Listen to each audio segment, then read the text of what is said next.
Hey there, floppers. This is Elliot speaking. Before we begin this week's, let's be nice and call it nonsense, I just want to make sure you knew about the live show stuff we have coming up in case you miss it later in the episode or just can't wait to hear about it. We are still in the streaming window for the Flophouse Syncs Speed 2, our virtual online video event. Just go to stagepilot.com/speed and you'll be able to see that whole show with exclusive footage that the in-theater audience didn't get to see through May 19th. After May 19th, of course, it goes back to the Flophouse Vault, where it will never be seen again for a long time. Then, on May 24th, we will be in Oxford, England, as part of the Saint Audio Podcast Festival. We're doing 2 shows in one night, 7 p.m. and 9 p.m., 2 totally different shows, totally different movies, totally different presentations, totally different questions. It'll be great. And then for something even more completely different, on July 26th, we will be in Boston in person at WBUR City Space. We don't know what movie we're doing yet, but it'll be a fun show. It's going to be all new stuff. You're going to love it. So that's the Flophouse Sync Speed 2, streaming now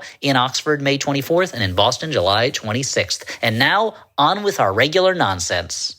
On this episode, we discuss baby geniuses. Not like normal babies that are dumbasses. That's right.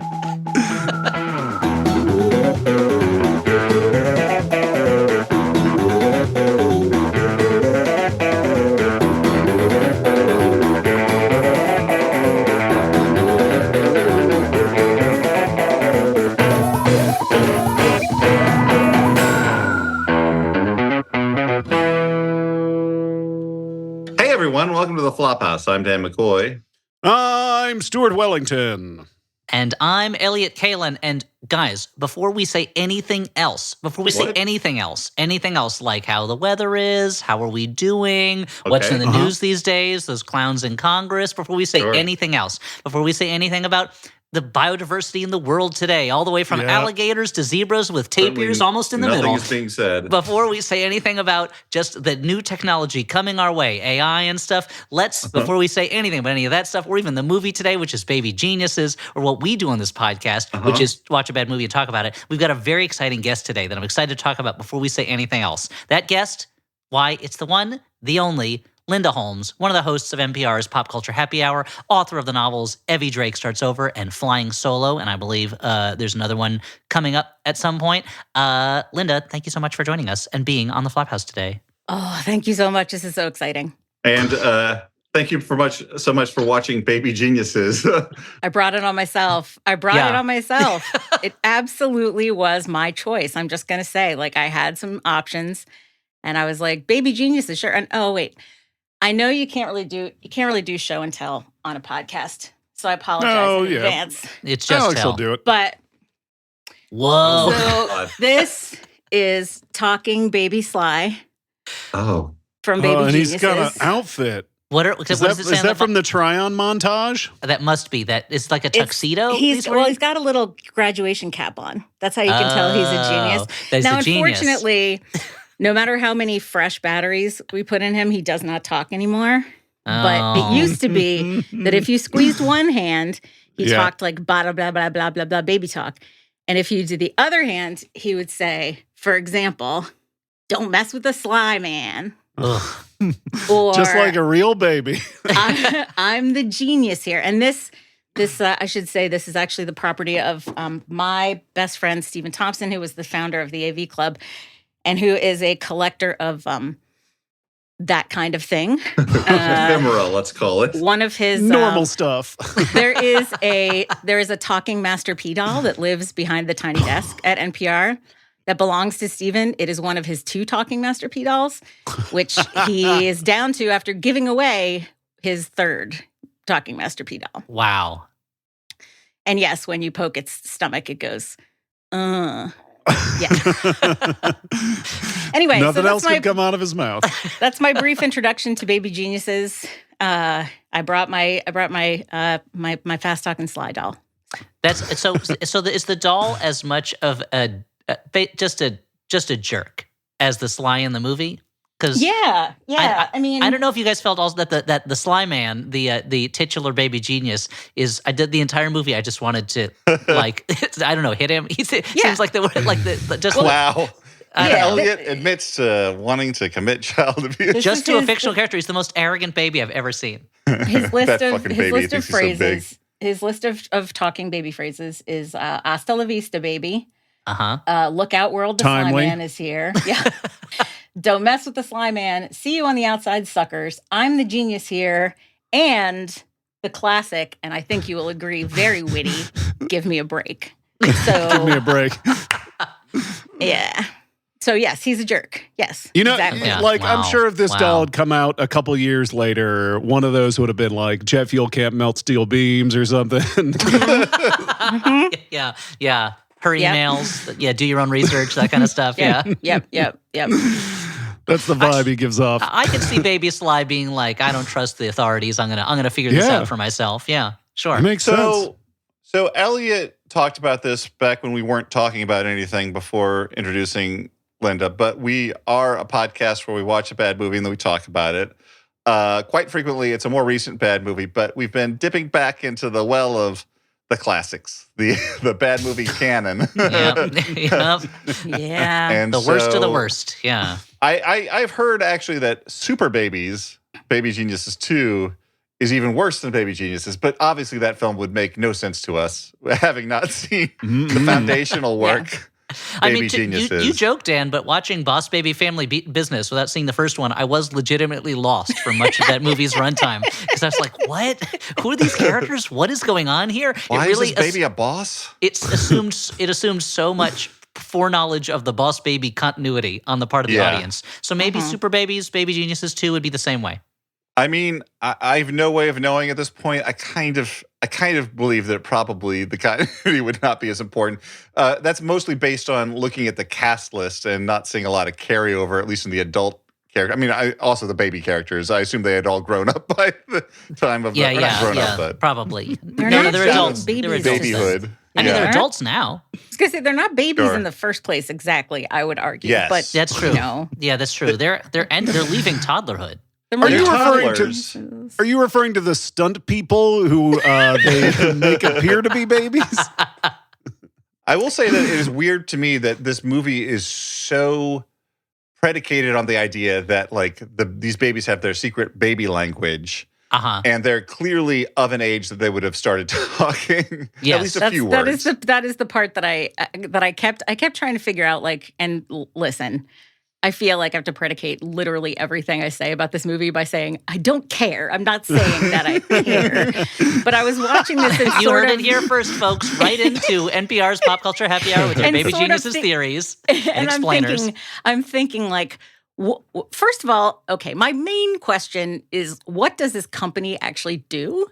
Like this baby company that is making Baby Geniuses? Yeah. They seem to specialize in we see them specialize in two things on screen: indoor theme parks, which are located in their corporate headquarters, and also like education / indoctrination of babies. Seems like they're more of a robot co than a baby co if you look at their theme park. Well, this is the kind of thing. Robot and This is the classic supervillain thing where it's like, instead of robbing banks, why didn't you patent your machine that can melt anything or creates vibro shocks that can destabilize anything? Why don't you sell that? Because or your freeze gun. If you have a freeze gun, why are you using it to commit crimes? Yeah, the United States government will give you that.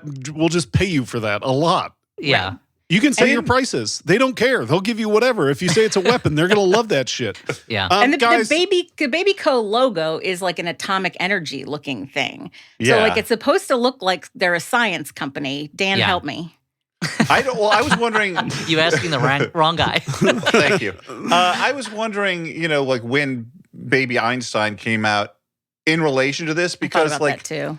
One side of their business seems to be sort of maybe a Baby Einstein style, like make your baby smart thing. But then they have this other secret thing. I don't want to get too far into the actual plot because Stuart will talk about it. But I laughed early on when I think it was Christopher Lloyd said, "Take them back to the secret laboratory," and I'm like, around here we just call it the laboratory. You don't need to. Well, he was worried they were going to take him to the regular laboratory, but there's a secret one underneath. Yeah, the regular laboratory where they're just working on polymers, and they'd be like, "Why is a live baby right here? What are you doing? Why is this live baby karateing us?" And I do want to get into the plot, but before we do that, I do want to take a moment to talk about Bob Clark, maybe. Oh, well, man. There's two human beings involved in this that I'd love to talk about. One is producer Jon Voight. This was a passion project for him for a while to get this made. But also, director Bob Clark, who has one of the more scattershot filmographies, you might say. Yeah. A couple of noted classics, very influential films. I wouldn't call Porky's a classic. Depending on whatever. Well, that's a very influential movie. Has 3 extremely influential movies, whether or not you think they're good. On the more critically acclaimed side, of course, Black Christmas, one of the earliest slashers. You've got A Christmas Story, which became, which is a great movie. A cable classic, and then of course Porky's, which kicked off a wave of more mainstream teen sex comedies after like that being sort of like bubbling under the surface in the late 70s for a while. America had decided that college kids they were done with. College kids were not sexy enough. They needed high school students to be sexy in American movies. A movement that I disagree with, but other people may feel differently. To be clear, the actors were not. Which, by the way, that was the joke that Audrey made when she came in and saw the babies kung fuing people. She's like, that baby's 15. That's the way they do it in Hollywood. and I will say, Bob Clark also made a movie called Death Dream that I recommended on a Flophouse episode a long time ago. That's a good movie about a dead Vietnam vet who comes back to his family and is as close as it feels like Bob Clark came to making like a political statement in a movie. But on the other hand, he's got movies like Baby Geniuses. Yeah, he's got Rhinestone, the movie where Sly Stallone learns to sing country music with Dolly Parton. We gotta do it. That one's a fun bad movie. Okay, I might want I've been trying to think like how Jamal has the hedgehog beat. Yeah. Right. I've been trying to think like, did I want my beat to be babies or geniuses? But I think maybe it should be Bob Clark. Yeah. You could be our Bob Clark correspondent. There's a limit to how many of those movies there are, but there's also a limit to how many hedgehogs. I was just going to say, the beat doesn't have to be infinite. The beat just has to have as much as you would ever want to have me on anyway. Oh, okay. Yeah. Okay.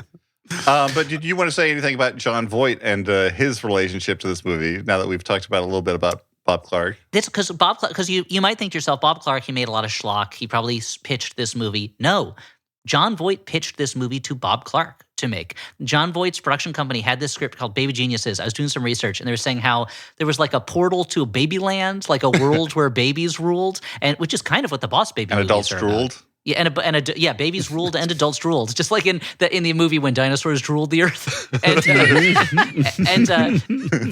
that they had like a special effects test reel showing that they could make babies look like they were talking using. Can they though? That's the question. That's a good question. True, and that Bob Clark was like, okay, I'll rewrite this script and make it something different. But this was, for whatever reason, this was just like a thing Jon Voight really wanted to get off the ground. And when this movie was coming out, none of the stars of the movie, as far as I know, did the talk show rounds. Jon Voight did the talk show rounds because I remember him being on The Daily Show to promote this movie, Baby Geniuses. And they showed the clip where the baby is like, where Sly is like trying on different clothes and going like, somebody stop me. And it's like, and I just remember like how baffling it was that Jon Voight was doing this. And this was, I guess, the beginning of his descent into madness as he became like just like a hardcore conservative. But I don't know, it was very strange. I love the idea that Bob Clark was convinced by this test reel because that feels like such a Jurassic Park moment where it's like, just because you can do it, you never stop to think, should you do it? I always assumed that what changed Jon Voight was Anaconda, right? Yeah. Like once you've been inside the snake, being filmed on the inside the snake cam. Yeah. Oh, the snake cam is so good, but the inside the snake cam is so much better. I have a friend who every time, back in high school, every time he would get drunk, we'd be like, do it again, do Jon Voight. And he goes, these are my babies. And he like hold up fake eggs. It's so funny. Do it every time. Anaconda, man. That's a classic, terrible movie. What a picture. Okay, so let's get into the plot of Baby Geniuses. Now, if I sound a little bit weird, that's because I am coming to you live from the Courtyard Marriott in Fort Wayne, Indiana. As you can see, if Alex posts this clip, I look like I'm the most divorced podcaster. But no, I'm in Indiana helping my parents with some stuff. And that means I watch Baby Geniuses on the plane. So if I missed anything, it's because I wasn't paying attention to the screen and was trying to hide it so that I didn't get like arrested by a fucking air marshal or something for watching Baby Geniuses. Okay, so the movie opens with Sylvester, who I have to insist is a baby, escapes from a top secret lab. Despite the fact that he can walk. And despite that he has... And he can karate. Despite his karate skills, he is still captured by evil Dr. Christopher Lloyd and taken back to a secret lab run by Dr. Kinder, played by Kathleen Turner. Yeah. It's Kathleen also a Turner. sad, augur of things to come for Kathleen Turner. I was confused by the kung fu powers just right from the start because He's I'm like, a genius, so, Dan. Yeah. Okay. So he has the proportional strength of a genius, I guess. Well, and like he's able to get leverage. There's moments where babies are swinging from ropes, kicking people, and I'm like, yeah, I don't give a shit. It's a baby. It's not like they weigh that much. They bounce off me. Which is where babies swing on a rope. Adults are standing there going, oh, for a while, plenty of time to brace themselves. As a parent, little small children throw themselves at me constantly to try to knock me over, or because they want me to hold them. It's not that. Yeah, it's not going to knock you over unless you're taken by surprise, which almost the center nobody of is. Gravity thing, yeah. Yeah, they're so small. You can pick them up and throw them really easily. But I guess if they have kung fu powers, it's like judo. They're using your bigness against you. Yeah. Speaking of battling babies, Sylvester, his Battling main Baby is the project we should be working on right now, Stuart. Yeah. It's like Conan the Barbarian be's a baby. It's the prequel to $1 Million Baby. You know that. So Sylvester's main mode, later, as we'll see, is kicking guys in the crotch. And I feel like he used a lot of weapons. And I feel like kids are already pretty good at hitting you in the crotch without weapons. Elliot, I've seen you get hit in the crotch hundreds of times Happened by to me children. just the other day. They'll do it accidentally. They'll do it on purpose. They know it hurts and they want to go for it. Yeah. Okay, so we get a little bit of backstory from the doctors. They have a top secret lab under a building. There are twin babies. Sylvester, who we are going to call Sly from now on. Sly calls and himself. Whit, who are raised separately. Whit is raised with normal parents, and Sly is raised by... I don't know. Okay, granted, those normal parents are portrayed by TV superstars Kim Cattrall and Peter McNichol. He's raised by normals. The film work of those two fine actors. The star of Dragon Slayer, Stu. Split Second. Ghostbusters 2, and of course, Kim Cattrall in Porky's, where she was with Split Bob Second. Clark Or earlier. Big Trouble in Little China, And the movie that I don't like that much, but you guys love it. Mannequin. Yeah, Mannequin. Yeah. Sure. Yeah. But yes, probably at City this point, Limits. more known for Ally McBeal and Sex and the City. Well, the thing I love about two this is huge that hits. they made this before Sex and the City started, but it came out after Sex and the City started. Oh dear. And you got to think for her, that's like Sex and the City is hitting. It's doing great. She's like, oh, fuck. She's like, oh, I still got that, because she's, and I will say also, Stuart, you kind of, you went right by the masterful exposition on that like TRS-80 level computer that they have in the lab. Yeah. Where they like have and this was 1999. I feel like this looks like this looks like the computer in Pretty in Pink when they morph into the, okay. Yes, also that computer in Pretty in Pink, like, could you do that with computers back then? That seems wild. I mean, Stuart, there was a movie around that time where a computer made a woman. Mm-hmm. So, like, computers true. do lots of things in true. movies that they can't do in real life. But I feel like the Exposition 5000 or whatever this computer is called is on the level with that Pretty in Pink computer. And that was like many years earlier. This is like even for 1999. It's like, guys, I was on AOL by then. Why are you skimping on your corporate graphics, your corporate videos to show each other your plans? I will say they are Exactly. a baby company. So maybe the money is going into the baby stuff. But it is very funny anytime a character in a movie, as Christopher Lloyd does here, goes, computer, explain to me all the stuff I know already. And then it just tells you everything about the story. It's like, oh, good, yes, I was checking you, computer. I was testing whether you knew it. Yeah. I do want to take... Oh, sorry. I just because we brought it up. Sorry, Stuart. I know we're derailing a lot at the top. Just because we brought it up, I do feel like for me, and I texted the guys. We need to get back to talking about fucking Magic Babies or whatever movie the we intricate watched. plotting of Baby Geniuses. Magic Babies. Magic Babies. I texted the guys that like we were talking about Kim Cattrall. To me, Which like guys? The Pep Boys? you guys, Oh, you're well, one of them, and Stu's the other. For The me, Kim Einstein Cattrall comes out of this looking the best, actually, because I don't know what she's doing. Looks great. Like, she's got a nothing part, but she hits it just right. Like, she gets the tone just right in the way that a lot of the movie around her is chaotic and unpleasant. I think there's two MVPs in this movie. I feel like it is Kim Cattrall, who is doing as good a job as she can in it, and Kathleen Turner, who at least is trying to reach that note of like, I'm an evil businesswoman who's yelling at a baby, going, babies. Yeah. You know? I'm Cruella DeVille. And Yes. occasionally looking, there is one moment in particular where she looks like she's going to hit on the baby. And Yes, I was like, that's true. I was like, oh, God, no. Yeah, well, I mean, that you're going to get that with Kathleen Kathleen Turner. Kathleen she's- Turner's very sexy, but I don't really want to see her like coming up behind a baby like slide. No, no. she can't control her sultriness. She's naturally She says- sultry. And then on the other end, you have like Peter McNichol, an actor who I think is really great, who is it's maybe the worst I've ever seen him doing anything. Like it's I don't know. He's playing it his character like his character is a baby who's an adult, like the way he talks and everything. But you're also forgetting there's a lot of other big stars in here. Dom DeLuise is the comic relief. Ruby D, the legend, Randomly, shows how up. did Ruby D end up in this? How? Yeah. It's amazing sometimes when you're watching movies and you're like, this is a person who like God should have stepped in and said, Ruby D, you're too good for this. Like you shouldn't be doing this right now. But actors like working. Well, it always wants me Yeah. to. It makes me want to like, and I'm sure it's not the case in this case, but it always wants to Google like Ruby D IRS. You know what I mean? Because like, how do people end up in this situation? But you I never don't know because at it was around the same time that she was doing this that Ossie Davis, her husband, was doing like Bubba Hotep, right? And that's the kind of thing that could have been like, what are you doing here? But he's really good in it, and that's a real fun movie. Yeah. So you never know. You never know when a movie's going to turn out good or not. I mean, Ruby D should have probably known that Baby Geniuses was not going to turn out good, but you never know. Maybe she just wanted to hang out with some toddlers. Yeah, she wanted to get out of the house. Yeah. I get it. Okay, so yeah. I mean, they did shoot this in Tuscany, right? So that explains it. Like that's Yeah, a free sure. summer in Tuscany. The Yeah. suburbs of classic, Tuscany. classic Sandler motivation. I was just gonna say it's a Sandler thing. the Sandman. It's just her and all her friends. Just hanging out.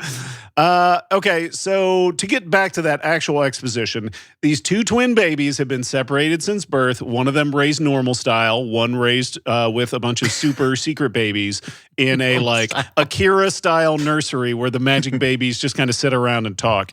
They have like a salon Stuart, or something. I'm very glad, Stuart, that you brought up the Akira comparison because my first thought when I saw that world was I was like, this is why Hollywood should not do an American remake of Akira. They do not get it. It's going to look just like this. Yeah.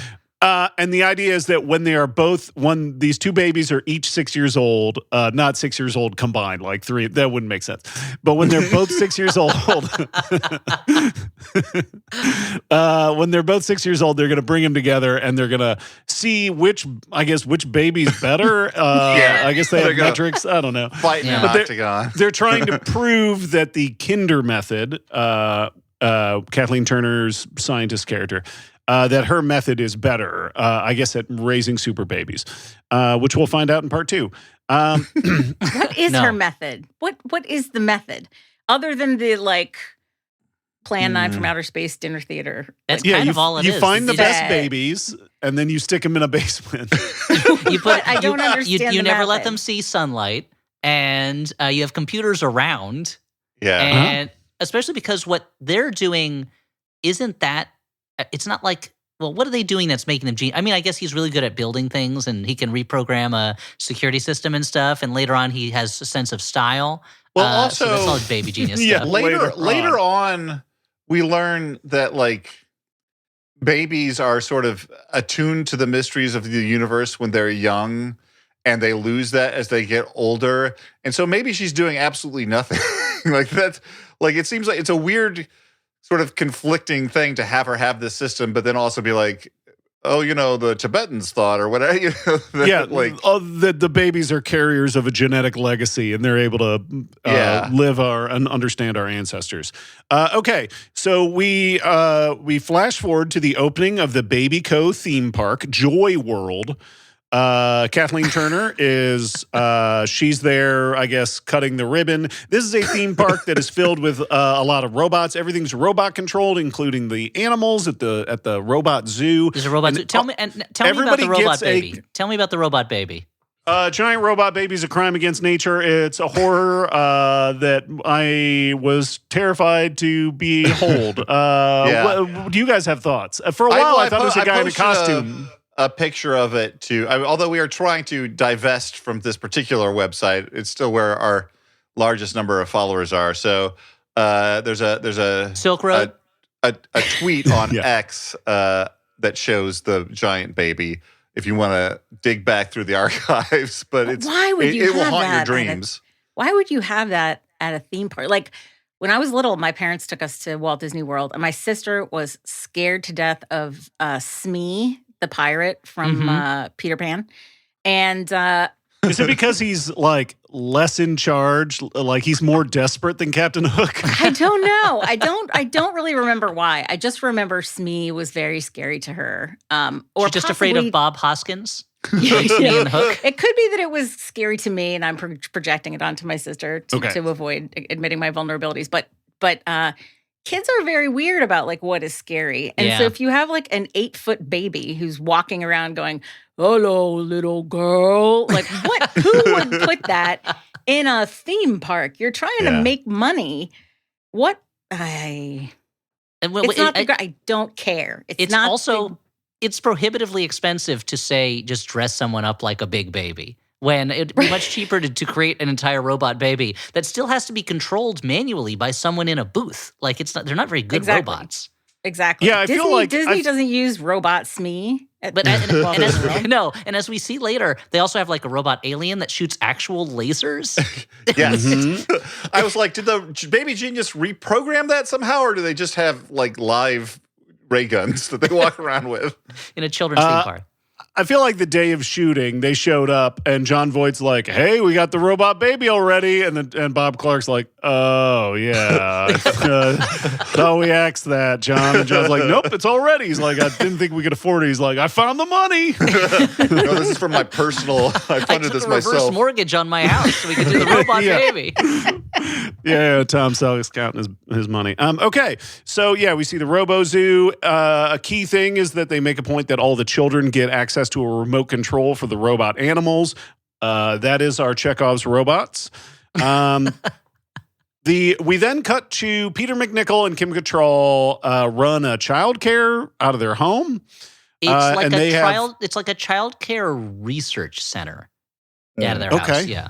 It's just send your kid to daycare to get experimented on. You know how it is. Exactly. Everybody wouldn't do that. And help Dom DeLuise do plumbing stuff and handyman stuff. I was really happy to see Dom DeLuise show up in this. I got to admit that, like, as a kid, I was like, this guy's dumb.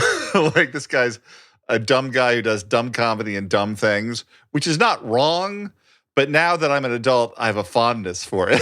I'm like, this is a man who is really committed to being dumb and broad. I also, the same way that I appreciate the Three Stooges much more now than I did when I was a kid, when I did not care for them. Like, Dom DeLuise, I appreciate him more now, but when I was a kid, I was like, this guy is sweaty. He is trying so hard. And he always seems like he's on the verge of, like, failing and collapsing and knows it. And now I get that that's kind of like part of his shtick, you know? Yeah. Because I just remember his voice performance in American Tail when I was a kid. I was always like, I don't like this, but like it's like he's trying so hard to please me, and it just makes him seem pathetic in my eyes. But now I'm like, oh, I see, he's supposed to be pathetic. I get it. All right, yeah, sure.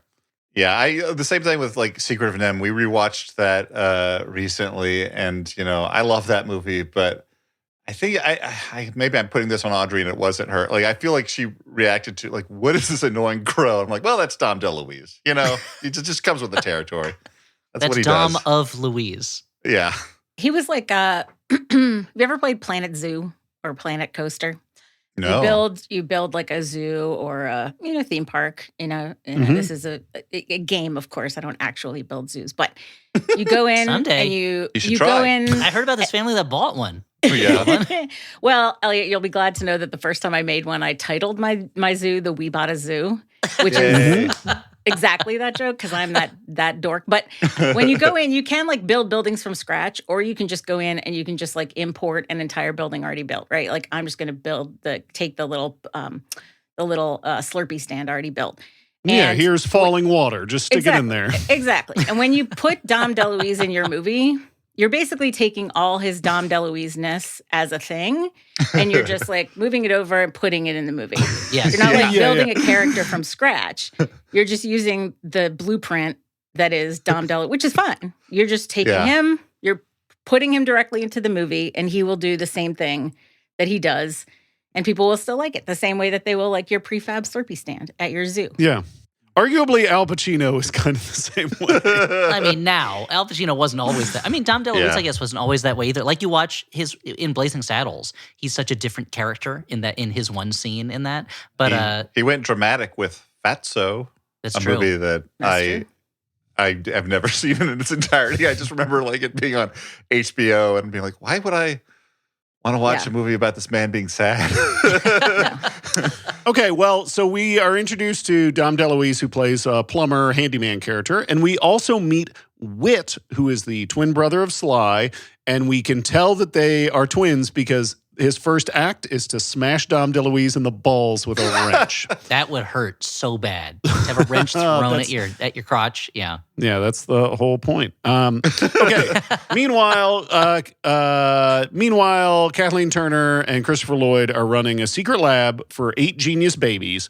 These genius babies are the product of their very expensive orphanage program. It's like the orphanage program is like a loss leader for their babies. I don't quite get it. As Linda said, I don't understand the business behind it. I want to see a business plan.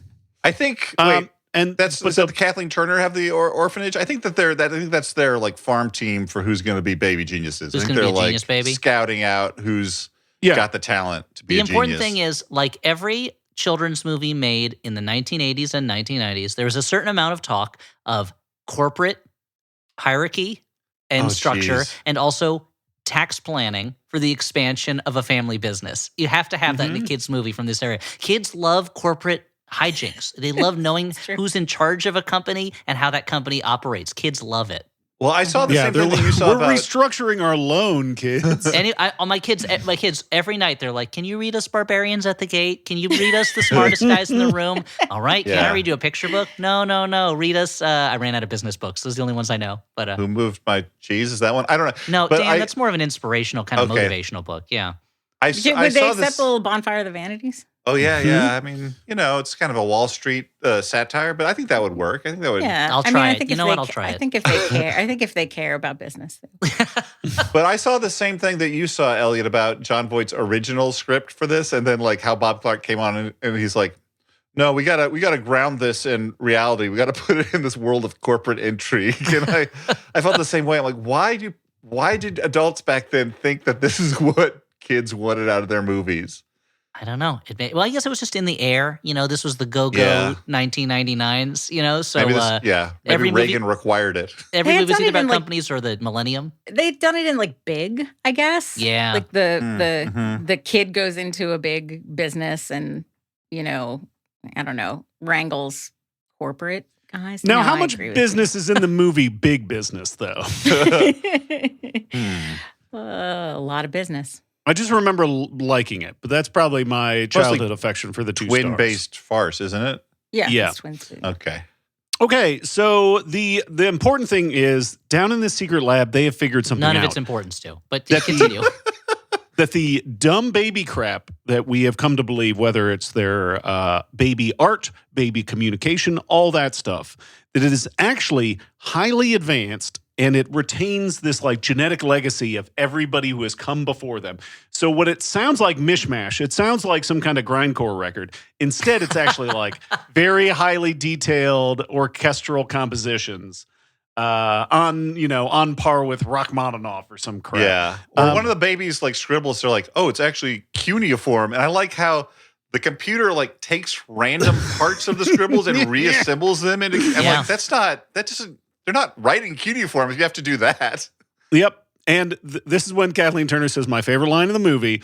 Every baby might know the secrets of the universe. I feel like it is this movie takes a couple of big leaps. And the first one is, okay, when babies are jabbering with each other, that's a language. Okay, I'll buy that leap. And another one is babies are really smart, but once they start learning English or their, grown-up language, they kind of lose that smartness and they become dumb as they develop into adults. Okay, there's something kind of satirical in that. Like, when we lose the innocence of childhood, we lose a little bit of wisdom. I understand that. And then they jump to, these babies are in touch with the secrets of the universe. And they never define what these secrets of the universe are that they're even looking for. What is that about? It's a big leap. It's a big logical leap.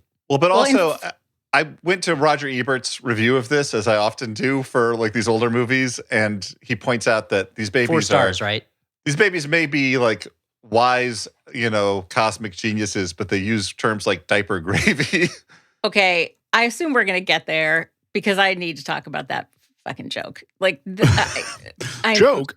I heard it, and then I heard it again, and then I heard it again, and then I saw it in captions again. No. When a dog said it. Yeah. This is all in 5 minutes.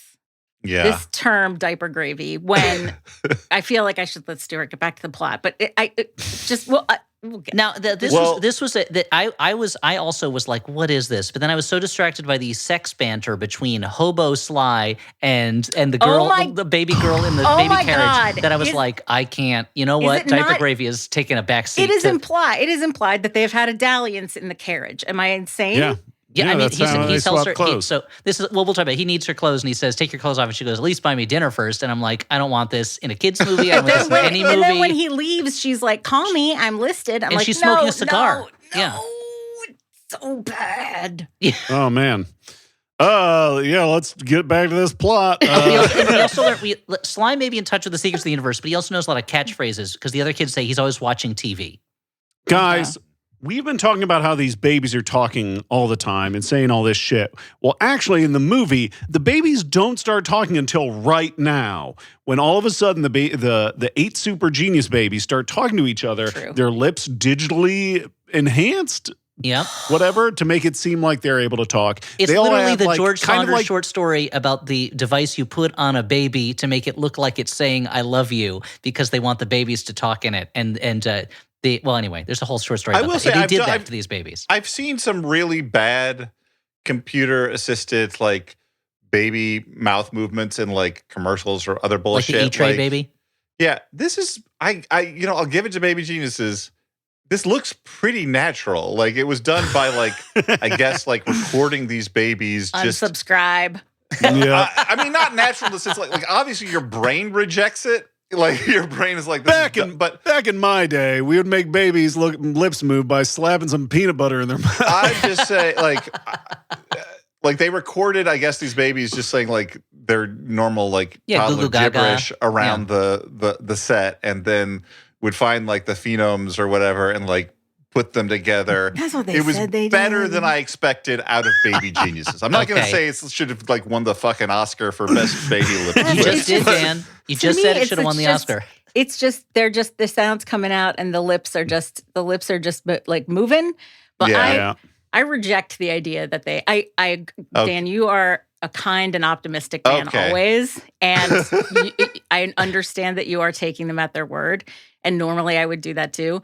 But I look at this and I just saw just flappy cartoon lips on these babies. They did it like Mr. Ed style. They just gave the babies some peanut butter. No, I think they animated it, but I think they animated it kind of randomly. I think like, this is how long this baby is talking. We're going to give 7 flaps. I'll be the peacemaker between you two so that this rift doesn't destroy the podcast. Mm-hmm. I will say there were times when the lips looked pretty good, and there were times when it looked really random, and just like they shoved whatever words into whatever mouth movements. Now, this being said, Kaylin raves, babies look pretty good. In my research, I also saw that at one point they experimented with having grown-up voices coming out of the babies, which would have been horrifying. I don't like that. Mm-hmm. The only thing that makes Look Who's Talking not a total nightmare is that the babies' mouths are not moving. Exactly. While grown-up voices are coming out. Yeah. You know what? I'll admit, I had a hard time paying attention to these babies, so maybe I saw a moment that it was good, and then my brain just checked out. I mean, these babies are so unlikable. They're so unfunny. They're so full of themselves. The one's a narc? One's a narc, and this baby named Basil. To be honest, by the end, I was sympathetic with Basil just because Sly is so unlikable. He's such an unlikable main character. Yeah. It's the thing when like you agree with somebody, but they are so unlikable that you're like, I guess I'm going to side with your opponent just because I find you so detestable. You know, Sly is, I don't like him. He is the ultimate kind of 90s movie hero in that he's always quipping. He thinks he's great. He calls himself the Sly Man. He just has such a totally unearned sense of entitlement that comes with these white male babies that He's they, like, you know, they just think they should be. He's a poochie. They just think they're better than everybody else. He's got the quality that has caused a certain reconsideration of Ferris Bueller as a movie character. Yes. Yeah, He's got that kind of like, I get away with everything. Isn't that amazing? Doesn't everybody love me? And then you're kind of like, maybe not. Maybe I've met too many entitled people in my life at this point. Exactly. What seemed like a charming power fantasy is now a disturbing power fantasy. Well, because Exactly. when you're young, you're like, I wish I could do that. And then when you're older, yeah, exactly. You're like, well, I've met people like that. I hate them. You're like, Yeah. that guy's the reason everybody else has to stay late at work. Like, Yes, yeah. That he's the reason Okay. that they have all that security at parades now, because, so that nobody just jumps up on a float and takes over. So, speaking of annoying people, we meet Ice Pick, the nephew, I guess. Is he the nephew of Kim Cattrall and Peter I don't McNichol? remember how I think he's he just related to works them. for them. Yeah. Believe works it or for them, not, yeah. I tried to figure this out. And I think He's just got a works deep for- wardrobe. Yeah. He I has mean, a lot I of style looks throughout. He's trying on different personas from Buddhist monk to London punk. You know, he's got a lot of different ways he looks, you know. Mhm. I sympathized a bit with Ice Pick because the adults were kind of condescending to the style choices. I mean, Kim Cattrall is pretty nicely joking about it, but Ruby Doo would be like plucking at his earrings or whatever. So no thanks. Mhm. Like let Ice Pick be Ice Pick. Okay. I mean, So but the thing is, Peter Dan, who McNichol is is Ice Pick? like, moving 'Cause on. Ice Pick keeps trying on different personalities and different personas, like young people do. But instead of really exploring who he is, he's just putting on different costumes. He's just appropriating other people's ideas rather than exploring And his own cultures. feelings. I want Ice Pick to be Ice Pick, but Ice Pick isn't letting Ice Pick be Ice Pick, Dan. Ice Fair Pick, enough. let Ice Pick be Ice Pick. Dan, back in the day, more than 20 years ago, Yeah. when I used to write for a website called Television Without Pity, they teased me one time and they said, your problem is you're the nice one. And I was very offended. And I said, I'm not the nice one. But I realized later that in many ways I was the nice one. And Dan, you're the nice one. Well, I appreciate that. I think my problem is that I'm mostly the nice one about movies, and then in real life, I can be sort of grumpy.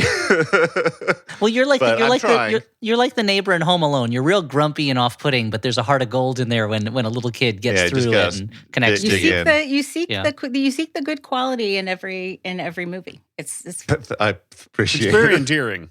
Yeah, Thank that's you. true. It's what we should all, and even to somebody as terrible as Ice Pick. I'm just saying. Mhm. No, I mean, Ice Pick was kind of irritating. I just didn't like that they were making fun of his clothes. Now the truth comes out. Yeah. So, meanwhile, at this daycare research center, whatever the fuck it is, Peter McNichol is filming the babies' faces, and he suspects that Wit is speaking English. He thinks he catches an actual English phrase from the baby's mouth. Now, So did he think plays he back was to tape. speaking English or that he understood what he said in baby talk?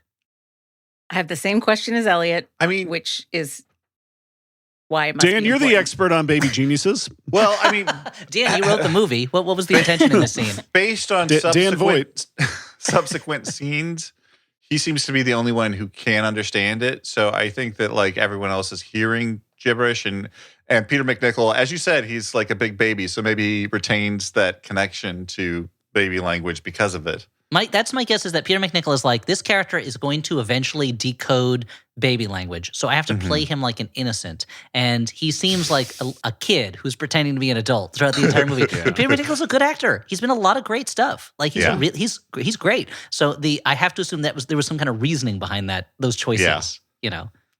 Okay, we also learn that Wit believes that he is psychically implanting ideas into his father's head, his adoptive father's head, which seems to bear fruit since he gives Peter McNichol the idea to refinance their loan so they can take out an additional wing and get additional research babies so they can make more money. I don't don't really understand this. The important thing is it gets explained in more than one scene. That's the important thing about it. That in a 95-minute movie about talking babies who are geniuses, we heard about how they needed a loan to invest money because ultimately they would make more money if they had the larger facility. It's good. It's good that stuff's in there. Not padding at all. Yeah. So meanwhile, in the top secret lab, the only way that they could have padded it more is if Kim Cattrall was like, well, while you're doing that, I'll just finish this recipe that you can do around the house with just these simple ingredients, and then just pulled out a bunch of things and then just cooked on camera while explaining what she was doing. I mean, there is. I will get to. Yeah, she does a "come get ready with me" or something. I'm not going to skip there because it'll be our little treat at the end of the movie. But there is some aggressive padding at the very end of the movie. And it's weird to me because this movie's I don't know, it's like an hour 50 or something. It's not that last scene of the movie, the stuff that happens at the end would make sense if this movie would just barely squeak to 90 minutes and they're like, we got to put this in here to pull it out. But otherwise it's inexplicable to me, but we'll get there. And then the movies that I expect to have padding. There's a movie I saw. I thought there was going to be a ton of padding in it. It was called Paddington. There was no padding. That was a good movie. Off. It was those scenes needed to be there. I was sitting here waiting for that truck to arrive, and I was when the Wells Fargo wagon came coming down the street and delivered that to me. I was happy. Okay, guys, so time to get some baby action. Sly escapes his secret lab using a variety of gadgets that he built or scavenged, and then he hides in the laundry, and this is where he uses the catchphrase "diaper gravy" to describe the contents of those diapers. I'm and surprised then that the phrase talking is doll doesn't repeated. say diaper gravy. Yeah. It is repeated 5 times within a 2-minute period, which I have to assume the filmmakers are like, kids are going to love this and not stop saying it. So we got to get on top. We got to get on top of this landmine and say it ourselves. And it's really gross. No, and it's really gross. Bad phrases. My dog is barking, by the way, if you hear him a little bit. Is it the implication that you would eat what's in the diaper? Is that what's so gross about it, particularly since it's a gravy? I think it's the implication about the consistency. I think. Now, with lumps or without lumps, do you think? Okay. I mean, it depends on the baby. Linda's so disturbed already just by the words. So Sly is able to escape, and then he runs loose on the city streets. This is where we also learn that Sly and Wit have some kind of psychic link, not unlike E.T. and Elliot. That's true. Like all twins, they can Sly, send kind of sensations to each other, sensations and concepts. Yeah. So then Sly gets picked up by a cartoonish hobo fellow who wants to sell him for a reward. So Sly beats him up and then steals his clothes and cigar. And then he sneaks into the perambulator of a very fancy lady baby where we are led to believe that they had some kind of romantic tryst and end up swapping clothes while they're in the mall. What do you guys think of this? No. So here's my, if this was a grown-up movie, and the joke of it was, he's like James Bond, but he's a baby. And he's going to it's going to show you how ridiculous a James Bond story is by having a baby do it. He's bedding women. He's having action sequences. The same way, there's is it Johnny Ryan who has the character Stud Baby? Who's the baby? Probably. The baby who's so hot that women are like, oh, I got to get that baby. If it was a joke like that, if it was like a taboo-breaking joke where it's like, we're going to show you how dumb this is by having a baby do it. But it's not. This is a children's movie. So the idea that he had like a romantic dalliance for a moment and that not that it's even like hinted at, but that she says when he says take off your clothes, she says at least buy me dinner first. Like I don't like any of that. It's so horrible. Grotesque. All of it. It's most of the jokes in the movie are lazy, but this one is grotesque. Yeah, exactly. It's I don't want my baby characters to have sex. Maybe I'm on a limb here, guys. Maybe I'm being controversial. I don't want my baby characters to have sex with each other. It's very bad. And as you said, you get the take off your clothes, and then at the end he's leaving, and she's saying, "Call me, I'm listed." It's like, oh God, are we? And she doesn't even hold up a toy phone. I mean, come on. No, also, she can't be listed. What baby is listed in the phone book? That's crazy. Well, I don't think they traded names, so how's he even going to find her? Well, this is also, I think, where you start to get some of the use of movie catchphrases is in sort of this section. I think you get the "Hasta la vista, baby" somewhere in this section, maybe. Yeah. And when he starts, as I'm sure Stuart will get to, when he gets to his changing montage, which is, which to me was the most grotesque. After the implication that these babies made love, the most grotesque moment to me is what they do with him in the clothes changing montage. Yeah, go ahead. It looks like my notes have like 4 paragraphs about how Peter McNichol's now planning on taking out a loan to save their business. But I guess I can skip that, right? Also, luckily, none of that information plays into the rest of the movie. They set it up, and it doesn't matter. Stuart has some financing paperwork he was going to read. That's true. Just for the texture. It's like a Robert Altman movie. Some of the stuff is just there to build a world. Yeah. Exactly. Just like a Robert Altman movie, we then see Sly hiding out in the mall playing Crash Bandicoot. I did enjoy seeing Crash Bandicoot here. Yeah. I was like, what am I? Watching someone else play Crash Bandicoot is like that scene in Uncharted 4 where you get to play Crash Bandicoot in Uncharted. It's amazing. Yeah. Okay, it really so took now me back this to is when the I was most 15, important thing. Watching other people play Crash Bandicoot. Yeah, we are at the putting on the Ritz montage, where he puts on a bunch of different baby-sized clothes. I don't know. Was he at a fucking Photoshop? What's going on here? He is at a Baby Gap, I think, right? But that they have like Baby Gaps have tuxedos? That they have tuxedos, that they have disco leisure suits. Like, what is going on in this? But the choice to do the 80s cover of Putting on the Ritz is a weird one. It's a creepy song. It's very creepy. The fact that they have him dress up as Tony Manero and do the dance from Saturday Night Fever, which is like, who is that for? The kids watching this movie don't know what that John is. Voight. Adults it's all for John Voight. Shouldn't be watching this. It's all for you, Dan. It's all for John Voight. He's and like, it goes on for a long make the baby time. dance. He goes on for a long time doing that. I feel like there was nothing. It was so grotesque to me that you're like, we're going to use computers to make a baby do a pop culture reference for adults. And I found it was like, truly, you are staining the idea of childhood at this point. Sorry, when you're doing that. Yeah. Stuart, you just had me imagining, John Voight just like throwing crumpled dollar bills and like, make the baby dance around some more. I do think we lost something as a culture when they stopped making like new covers of arguably novelty old songs. Like when the They Might Be Giants did Istanbul was Constantinople. I was just going to say the Istanbul was Constantinople thing, Putting on the Ritz. I want to see like a how much is that doggy in the window from like a very, very cool current musician. Yeah, why doesn't Lil Nas X do a Jeepers I could not Creepers cover? Think of one. Yeah. Lil Nas X doing cool, Jeepers right? Creepers. Who's cool? You got like who's cool these days? I don't know. What are the kids listening to? We haven't had a cover of Tiptoe Through the Tulips in decades. Like, why isn't Billie Eilish doing that? Yeah. Yeah. Oh, that's a good one. It's like that charted. That taco version of Putting on the Ritz. Like that was a hit. That was a hit. Yeah, in spite of the major handicap of being irritating. It was huge. True. And you guys know we were like, time-wise, we were so close to one of those outfits being fucking Austin Powers, right? Well, he does an Austin Powers line. Austin He Powers? does an Austin Powers He does an line Austin later. Powers? Yeah, he says, behave at one point. And I'm like, movie, behave. go take yourself straight to hell, movie. Like, don't do that. I had the same reaction. Movie, Straight to hell with behave. the babies. Okay, so let's see.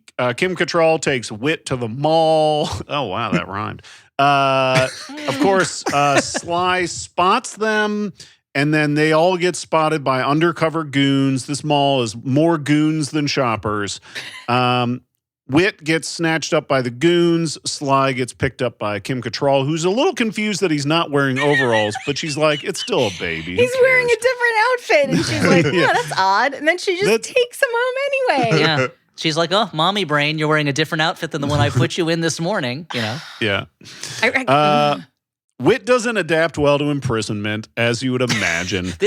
Actually, I've said a bunch of times, this is where the movie I wanted to go to. This, where Wit is just crying, and I was like, yeah, this is scary. Like, he's been taken to a secret lab, a secret Akira kids lab by like goons. There's nothing fun or exciting or adventurous about this to me. Like, it's just sad. You want Baby Geniuses to just be all little animals from Guardians of the Galaxy montage, right? Like, you want it to only be sad. Nothing but animals being sad in cages and wondering when they're going to die and stuff like that. You want like the Werner Herzog Baby Geniuses. Yeah.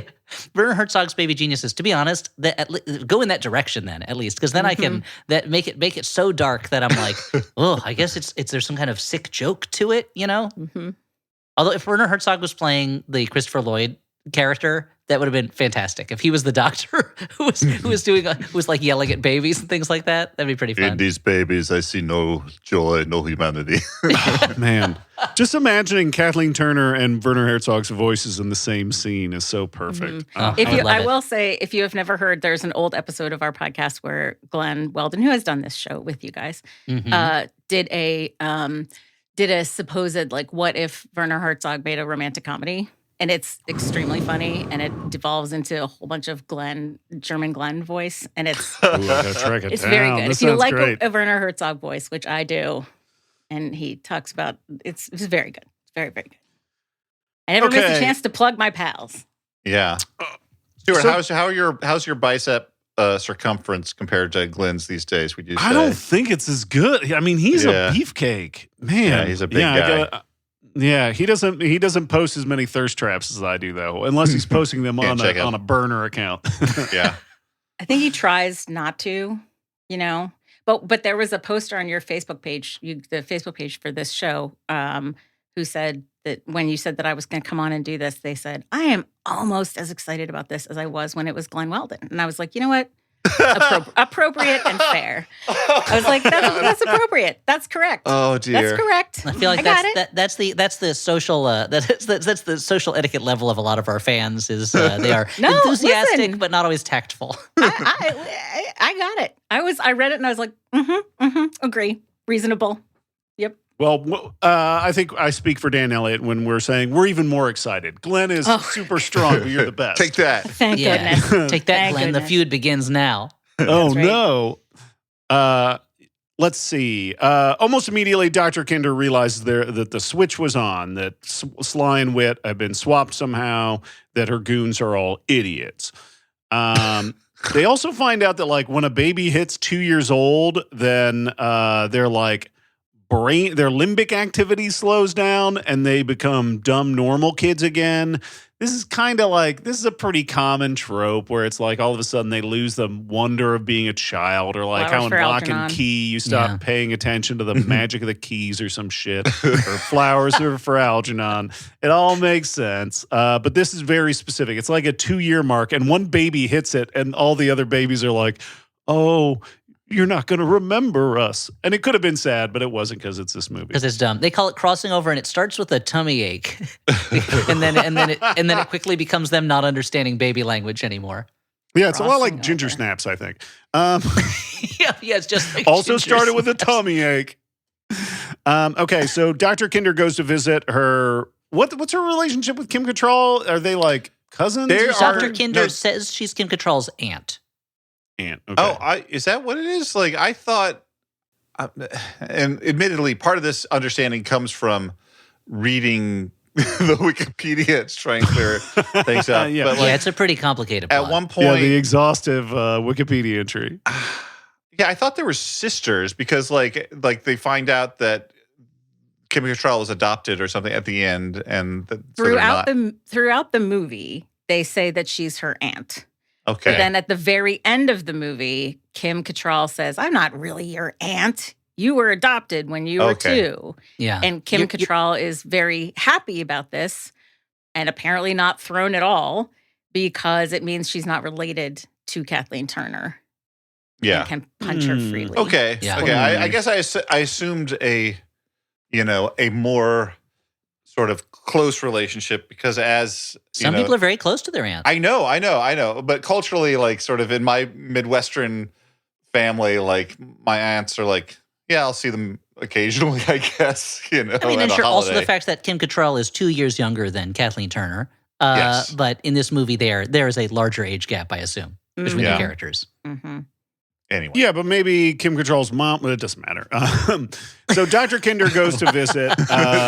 She pulls down a family tree. It's true. My grandmother, she had an aunt who is not that much older than her because she had a lot of aunts. There was a big gap between her mother, who was the eldest, and her aunt, who was the youngest. So I could, that could happen, I guess. It's amazing It's amazing they called the Kathleen Turner character Dr. Kinder. It's like somebody was standing off screen going, try less. Try less. Yeah.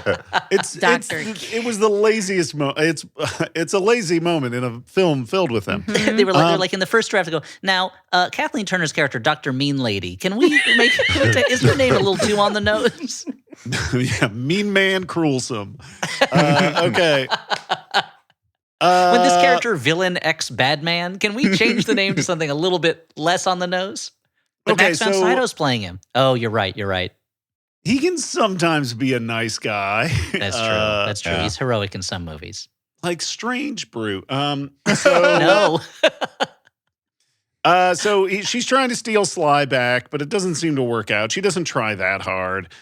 Sly can apparently still communicate a little bit with Peter McNichol, but it's also, it's garbled.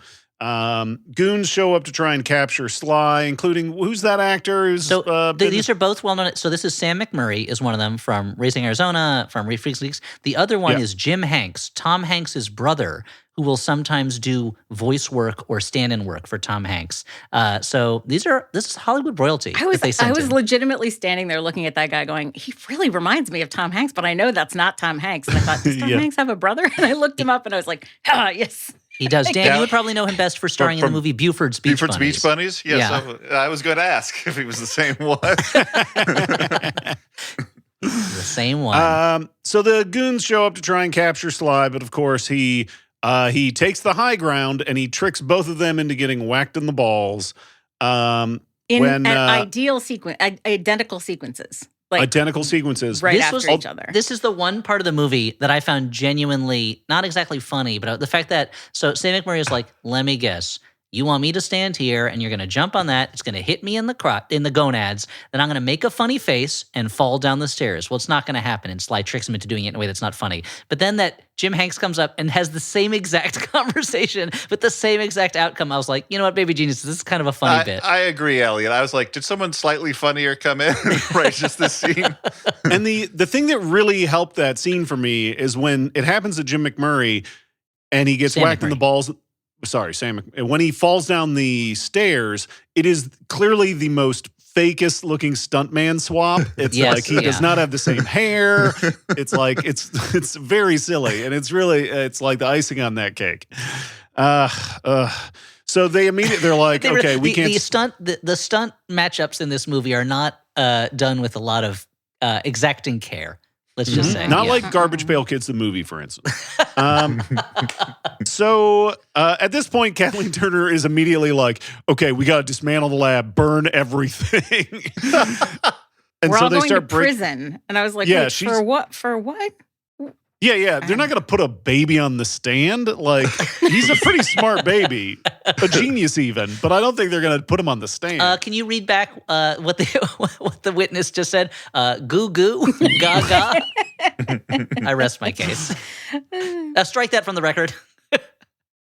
Okay, so the babies decide to help each other. We have some training montages, right, where the babies are my notes start to break down here. I was a couple drinks deep. Yeah. So there's a little bit of a training montage. There's a scene where the babies are in a truck going to save the other babies, right? Mm-hmm. And they're like singing like military pep songs. Mm-hmm. And here's where they line like, I don't know what I've been told. Eskimo girls are mighty cold. And I'm like, what the fuck? They're used like multiple problems with that. But is Dom DeLuise hypnotized by this point? I think so. Because he's driving the bus. Yeah, by the time he's driving the bus, they've hypnotized him. Yeah. Yeah. I forgot. Wit has the ability, or I guess Sly has the ability to hypnotize people also. Mm-hmm. And send them into the cornfield. Yeah, sure. That was a good thing you did, Sly. No, it was good that you made all those pop culture references. No, it doesn't instantly date the movie Sly. Those were good, Sly. Yeah. Peter McNichol and Kim Cattrall are confused by why babies are running all over the place. Their daughter explains the whole situation. They're understandably getting calls from parents saying, why are my babies not at home? Where are they? Yeah. There's a big showdown at the theme park.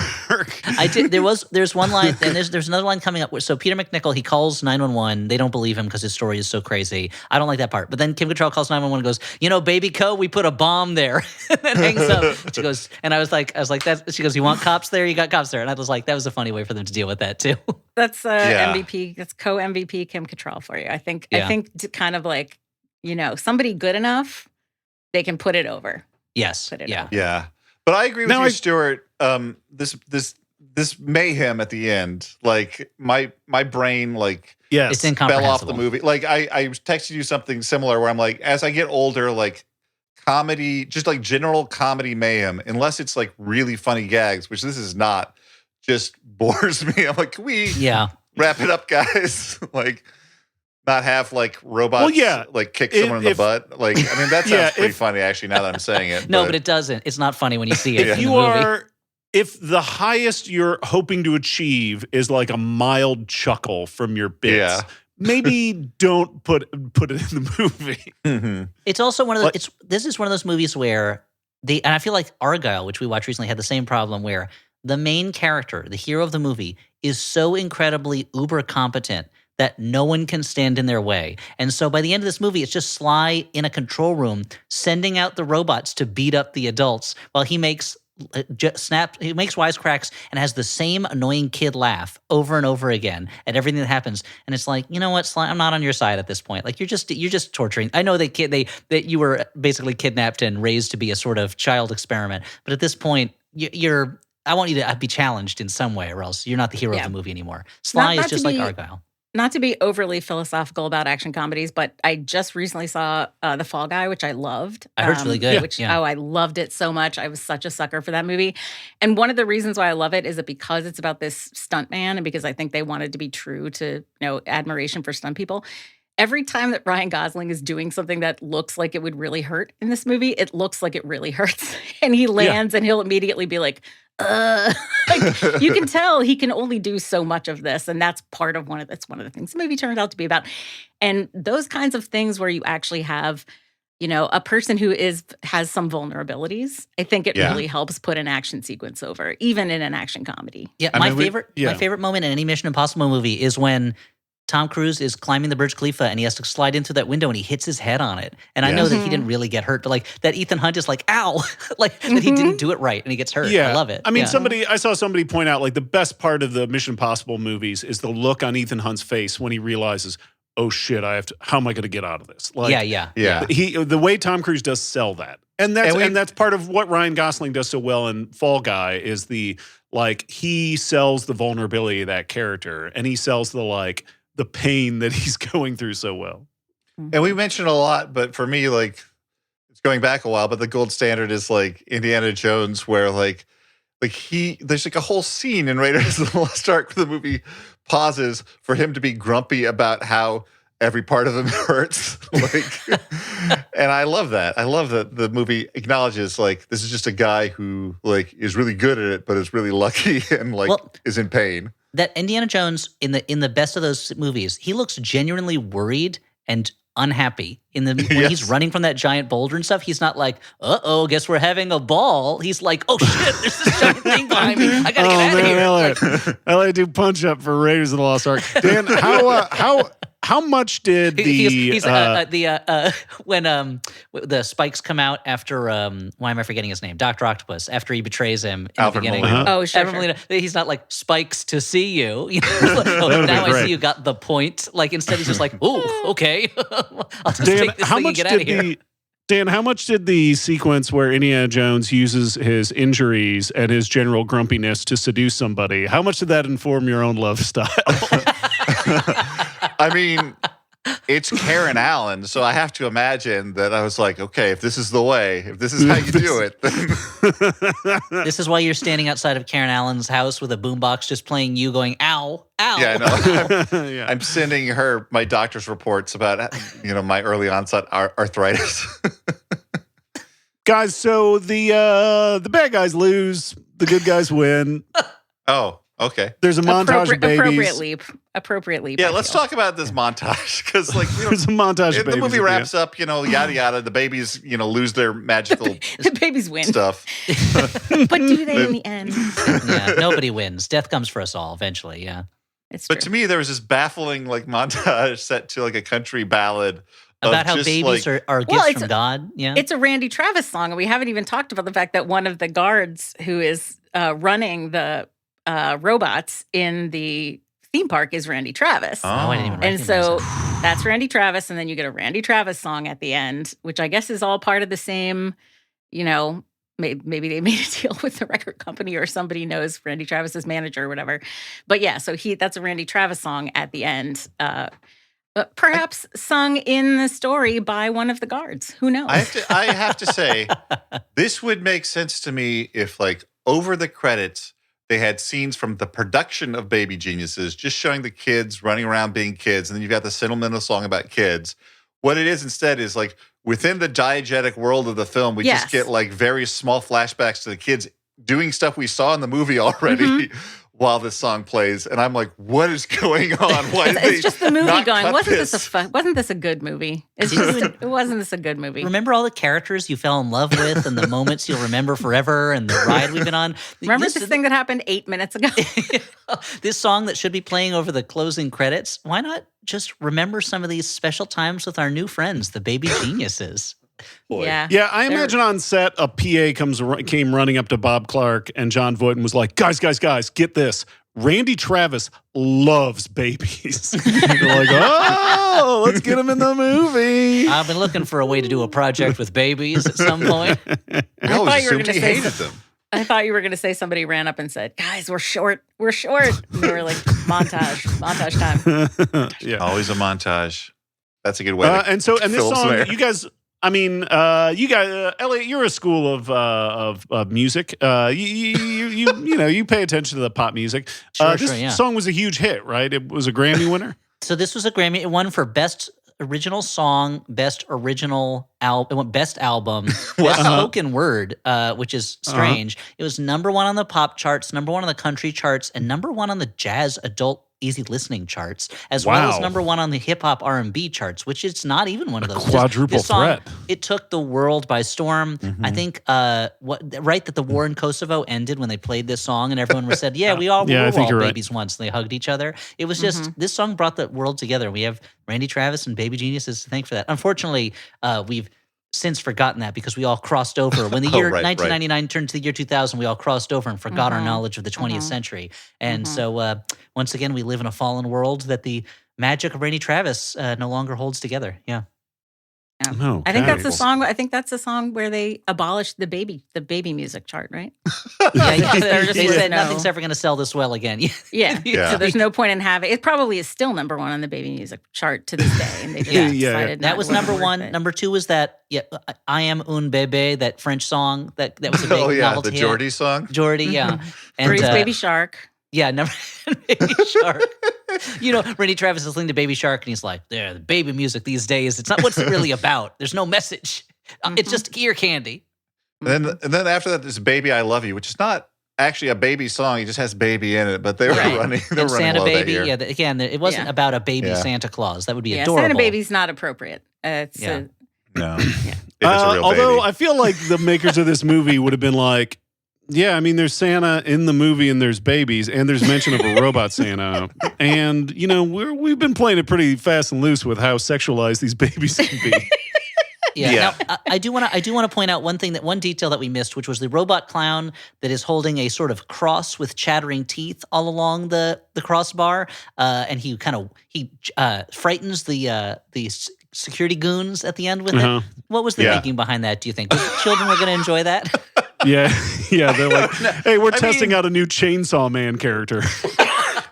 I gotta say, in another movie that is not Baby Geniuses, I think I would like that very much. Okay, fair. Before we close the book on Baby Geniuses, I also want to say, after the montage, of course, the main baby is wandering around muttering to himself that if they want him in the sequel, they have to pay him $20 million. And then the end is stamped on his diaper butt. So sure. where the grave is hidden. Yeah. with a laugh. Or as we call it, the gravy boat. Yeah, we call it the gravy boat. Yeah, that's what it beat me to. And so do you think he really got $20 million for Super Babies, Geniuses Babies 2? Or whatever I it's still called? think he aged out of the franchise and has maybe Hollywood, possibly man, it's some, fucked up. Emotional problems from being in Baby Geniuses when he was too young to considering, process it. Super Babies came out 5 years later. So yeah, probably all those babies were too old. Yeah.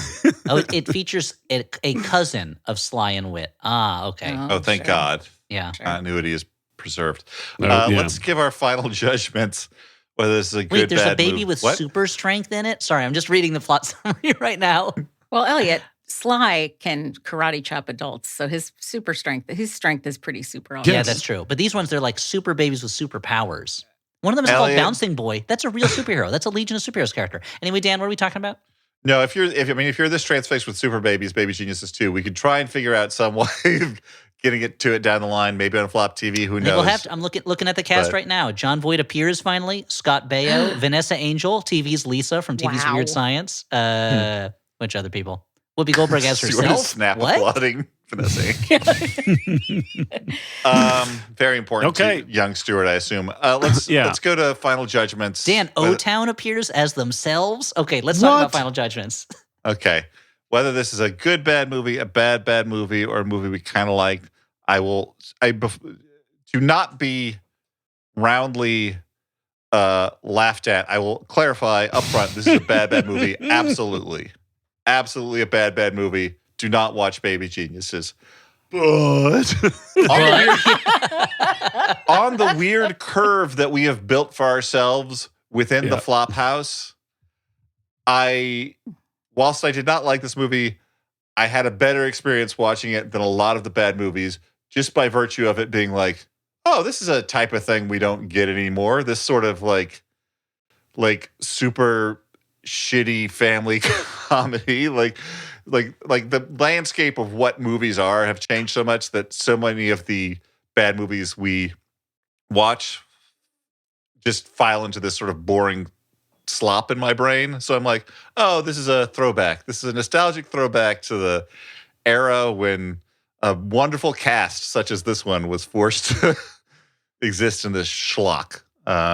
So bad, but kind of an interesting experience is what I'm saying. Stuart, why don't you go? You're smirking at me. yeah, no, Dan's right. It's bad. Yeah, it's just it's not weird enough to be interesting and to overcome the general unpleasantness of it, I would say. So I would say bad, avoid. I'm going to second Stuart and third the part of Dan's that was about how bad it is. It's very bad. It's not fun. It's just, I think it's not worth watching. There's so many other things you can have fun with. Why are you spending time with this? This is one of those movies. Luckily, this movie, my experience of it went back and forth between being disgusted and not really being able to pay too much attention because, as Dan said, there's a lot of hijinks that kind of slide right off your brain. But yeah, I would say don't watch it. Linda, prove me wrong. Oh, I can't. No, I think it is a very much a bad movie, and Dan knows this, but I fell asleep the first time I tried to watch this movie.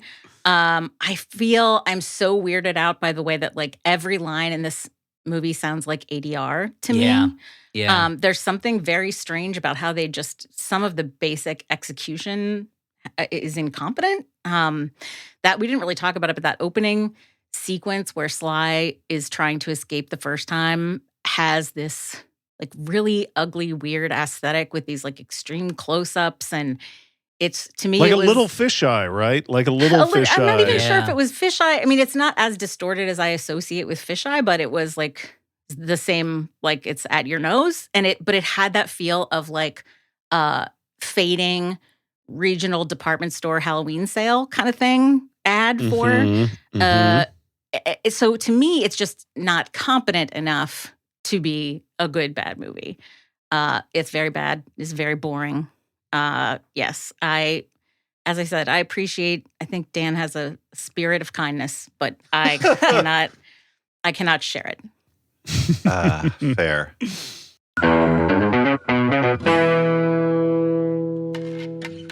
Soundheap with John Luke Roberts is a real podcast made up of fake podcasts. Like, if you had a cupboard in your lower back, what would you keep in it? So I'm going to say mugs. A little yogurt and a spoon. A small handkerchief that was given to me by my grandmother on her deathbed. Maybe some spare honey?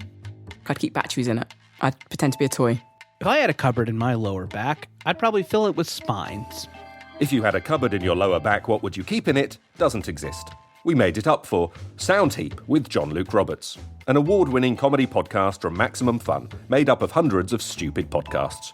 Listen and subscribe to Soundheap with John Luke Roberts now. Oh my gosh, hi, it's me, Dave Holmes, host of the pop culture game show Troubled Waters. On Troubled Waters, we play a whole host of games, like one where I describe a show using a limerick, and our guests have to figure out what it is. Let's do one right now. What show am I talking about? This podcast has game after game, and brilliant guests who come play them. The host is named Dave. It could be your fave, so try it. Life won't be the same. Big Business starring Bette Midler and Lily Tomlin. Close, but no. Oh, is it Troubled Waters, the pop culture quiz show with all your favourite comedians? Yes, Troubled Waters is the answer to this question and all of my life's problems. Now, legally, we actually can't guarantee that, but you can find it on MaximumFun.org or wherever you get your podcasts. Hey there, listeners. It's me, Dan McCoy, coming at you solo for a few advertisements. And if anyone has listened to me talking solo, you know how weird it can eventually get. So let's take this trip together. We hope that the sponsors like it. And one sponsor we have is that old favorite, Squarespace, which is the all-in-one website platform for entrepreneurs to stand out and succeed online. If you want a beautiful website, whether you're just starting out or whether you have a brand that you're growing, this is a great way to make a website. You can engage with your audience, sell anything from products to content to time, all in one place. They've got Squarespace Blueprint. Oh, I'm tripping over words already. See, this is how it goes. Which will help you start a completely personalized website via its guided design system. You can choose from professionally curated styling options to build your own unique presence from the ground up online that's tailored to your brand and business the way you want to do. This is where kids rule and adults drool. You can also make checkout seamless for your customers with simple but powerful payment tools. Hey, you want people to pay you if you've got a business online. That's half of what happens. You provide the good and or service, and you expect payment, damn it. Well, with Squarespace, you can get that payment via PayPal, Apple Pay, and in eligible countries, you can get the option to buy now and pay later with Afterpay and ClearPay. You can sell your products and services with an online store, whether it's digital content or physical goods or services. Squarespace can help you out with the tools you need to start selling online. So why not go to squarespace.com for a free trial? And when you are ready to launch, go to squarespace.com/flop to save 10% off your first purchase of a website or a domain. We also have a Jumbotron. This is for Maya. It's from Dad and Mom. Maya, congratulations on your amazing performance in Mamma Mia. We were so proud of all the hard work you put into a spectacular performance and can't wait to see what next year brings. Love ya, Mom and Dad. I love this Jumbotron. As a former theater kid, I love it. And I just, what a supportive thing to do to buy a Jumbotron on our dumb show. Maya, I didn't see you, obviously, in Mamma Mia, but I also congratulate you on a great performance. And hey, we don't do only plugs for other things. No, we plug ourselves sometimes. We plug ourselves good. Anyway, that's gross. If you are listening to this before May 19th, and I think you are, maybe you aren't. I don't know. Why did I say that? Before May 19th, 2024, you can still get tickets to the virtual event, the Flophouse Sinks Speed 2. The video on demand is still available until midnight on May 19th. And so if you want to get tickets for that, you can go to stagepilot.com/speed. Also, we are coming to Oxford, England on the 24th of May for 2 shows at Oxford Town Hall. There is an early show that is at 7 p.m. and we'll be talking about The Avengers. That's the Uma Thurman refined version of the British television show, The Avengers, not, the big Marvel one. And, of course, we're in England, so we're going to do Spice World at 9 p.m. Of course, the great classic of British cinema. Towering above them all, there is one crown jewel, and that is Spice World. So if you want to see those, again, they're on May 24th, 2024 at Oxford Town Hall in Oxford, England. There's a 7 p.m. show and there's a 9 show. And also, we will be live in Boston in July, on the 26th of July, in fact, at 7 p.m. at WBUR City Space. Tickets are available, the easiest way, go to flophousepodcast.com/events. There's listings for all these shows I'm mentioning. We don't know what we'll be talking about in Boston this time around, but we do know that we had a great time at WBUR City Space in the past, and we anticipate having a great time again in the future. We would love to see you there. And now, hey, why not get back to that show? Let's take some letters from listeners like you, provided that you are a letter-writing listener. And this is from Kevin, last name being held very close to the vest. Oh, no, someone bumped into me and now I'm bobbling it. I got it. No, don't got it. And now it's spilled everywhere. So thank you for the short story and your last name, Kevin. Mm-hmm, yeah. I couldn't tell if that was you reading or you narrating what was happening to you. No, this is in the email. Oh, Kevin writes, Dear Floppers, I have 4 kids. Yes, it's a lot. And while I was putting my 2-year-old to bed, I heard my 9-year-old telling one of his little brothers, dude, you need to read Horse Meets Dog. It's so funny. All my kids love the illustrations, which have some good visual gags. So a little compliment for you, Elliot, at the top of this email. That's very nice. I'm glad they enjoy it. He continues. The rest of the letter is a drag on Elliot.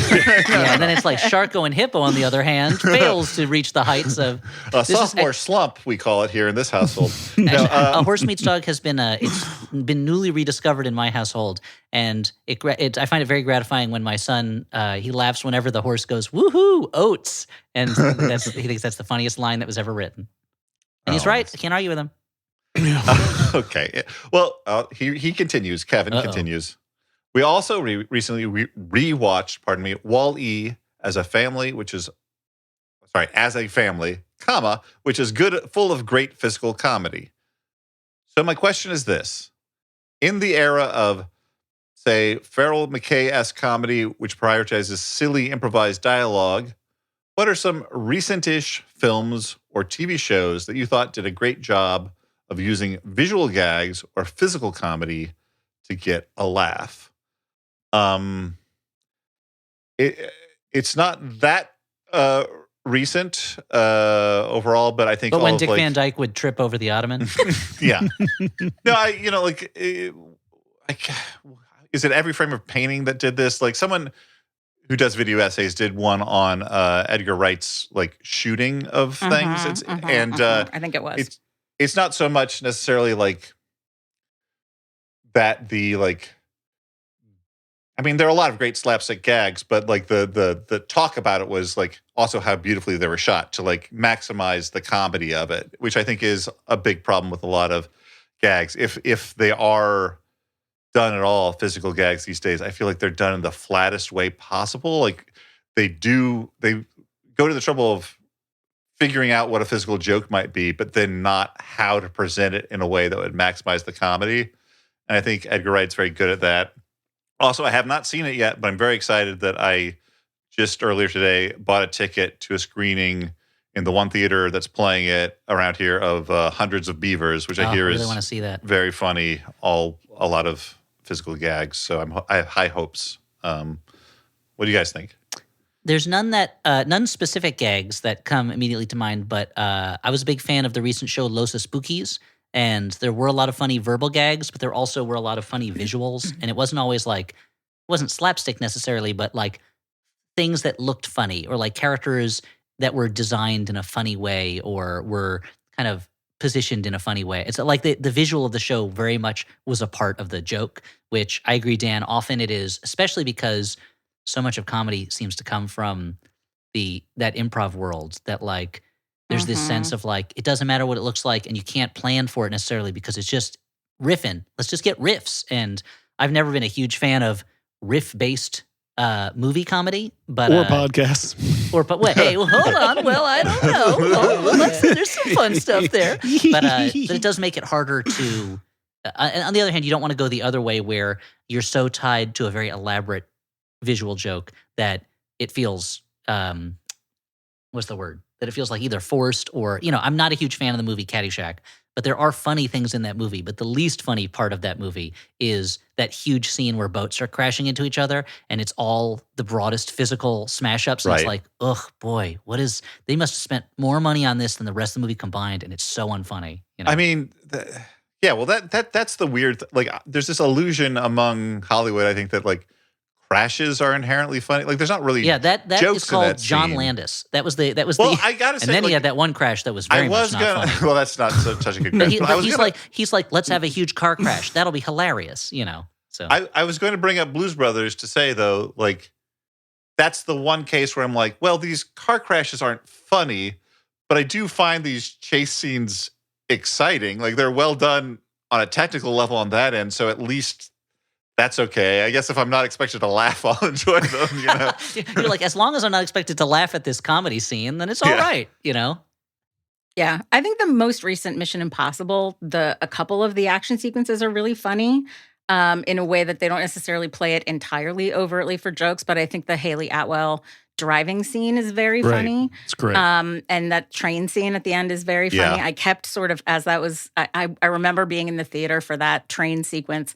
And as you could kind of see what the next thing was that was going to happen, like they're in the kitchen, so it's going to be oil all over the ground, I would just go, yup. And that's very funny to me. The other thing I would mention, which is commercially speaking, pretty close to the opposite of a Mission Impossible movie, is the recent movie Lisa Frankenstein, which nobody liked except me, but I kind of dug it. It was written by Diablo Cody, who I run Hot and Cold on, as I think a lot of people do. But I really liked it, and the main character is this teenager in the 80s who reanimates the corpse of this guy who becomes like her boyfriend, and he's still basically dead. And the kid is played by Cole Sprouse, who was one of the Zach and Cody Sprouses. And I think he's actually great in it. I think he gets in a lot of really like funny kind of, because he doesn't talk pretty much through the whole movie because he's dead. And so everything has to be done with like face and body. And I actually think he's very funny. And I was really surprised that nobody liked that movie except me, because I kind of dug it. But even like on my own team, nobody liked it except me. But I liked it. I thought it was sweet. Yeah, I know Stuart liked it for a fact because he recommended it, and we watched it. And I didn't love it, but I did like it. I did enjoy it. Cool. More I don't know how I general. missed that, because normally I would. I feel like those two leads are so fun that it's hard not to at least like it a little bit. Yeah. You made me realize Stuart's not going to like this, but I find that in a number of Yorgos Lanthimos movies, he has funny physical stuff. Stuart hates it, but when before Poor Things becomes mainly a sex movie, when Emma Stone is being a baby, a lot of that stuff is really funny, and there are parts of Killing of a Sacred Deer that are so like off-puttingly funny to me in a way. Like there's a part where Colin Farrell, you get a sicko. He's going to give you sicko like stuff. His when their son is essentially paralyzed from the waist down, and they think it's psychosomatic, and they're like picking him up and trying to force him to walk in a hallway, and he just falls down in the hallway of the hospital. It's like a very it's a horrifying moment, but it's also like a very funny physical comedy bit when someone just falls down. Yeah. Linda, I'm sorry, I know that Stuart hasn't gone, but before just saying Mission Impossible made me remember on like the action side, like the end of the most recent John Wick, like that stairway sequence in particular is like just like classic physical, like just comedy in addition to being thrilling as an action sequence. And we're talking about like getting beat up. His like growing frustration every time he has to start from square one is very funny in that. Yeah, and the I think the John Wick movies in general, when you're talking about the stuff like fighting with the horse and which is the previous one, but like the fighting with the horse or fighting with like the slamming the book on the guy in the library, and even I know you guys did the recent Roadhouse. I think the first time that Jake Gyllenhaal confronts the group of toughs and I think that's pretty I think the physicality of that is pretty funny. And I think in any in any kind of action movie that I'm going to like, there is an element of slapstick to the action. So it's common to see it come out and stuff like, and The Fall Guys the same way. That makes sense. I mean, there's an argument to be made that Buster Keaton is the greatest action filmmaker of all time with the stuff he was doing. Stuart, sorry. I'm not going to recommend an action comedy or a recent thing. But my wife has been doing a Friends rewatch, and one of the things I feel like the whole just cast is watching very her friends good. through binoculars or telescopes, or And what should I acknowledge Elliot's bit? No, just keep going. Don't even worry about it. I'm bringing this up, of course, to tie in with Cole Sprouse. But one of the things that, I mean, all six of the friends are such good performers, and their physicality is really impressive. And, obviously it's a comedy, so not all the jokes work and yada, yada, yada. But that's a Seinfeld thing, not a Friends thing. Yeah, but they're definitely like, watching it, I'm like, oh yeah, I get why this was a huge hit. Everybody is so good. Yeah. So moving on to our second and final letter. This is from Zach, last name withheld. Zach Braff. What about me? I do physical comedy. I was in a podcast-related TV show. Your discussion, and a TV show-related podcast. Your discussion of the happy-go-lucky violence in Argyle made me think back to the disturbing ending of the first Kingsman movie. Though it's never represented on screen, it is implied that millions of parents across the globe have just come to their senses and discovered they have bludgeoned their children to death. Clearly knowing that something like this must have occurred. What a family-friendly entertainment. I mean, I know Kingsman's not family-friendly. I don't even remember this, but I'm going to take the letter writer's word for it. Clearly knowing that something like this must have occurred, Taron Egerton proceeds to smile and slip away to have anal sex with a princess. And the film seems to end on a mirthful note. My question: what's another movie where the writing and its treatment of violence seems terribly tonally off, i.e. something very bad is taking place off screen, and something that characters know has happened and everyone, including the movie's tone itself, stays cheery or even comical? Keep on flopping. I don't think we have to stick to that particular scenario. It's just an example, but no. But I've talked before, especially in the Quantumania episode. But I've talked about that moment at the end of Quantumania where MODOK literally dies just to save the other characters, and they joke about it, and they're like, "This is a weird day, huh?" And it rubbed me. I think about it every now and then, just how much it rubbed me the wrong way. These characters, I cannot exist in the world of this movie if the characters cannot even react with the slightest bit of gravity to someone they know dying right in front of them. Like, come on, guys, what are you doing? Even if it's a comedy. Yeah, I would say my answer to this would be most of the time that it's tonally off to me. For example, there is, I know you guys did Olympus Has Fallen at some point. And that movie opens with this like sequence in which just hundreds of people get machine gunned, just hundreds of people. And so by the end, to me, when you're dealing with the the sort of triumphant, we beat the bad guy, it's like, well, yeah, but you're going to be thinking about nothing but funerals for the next 6 months to a year, right?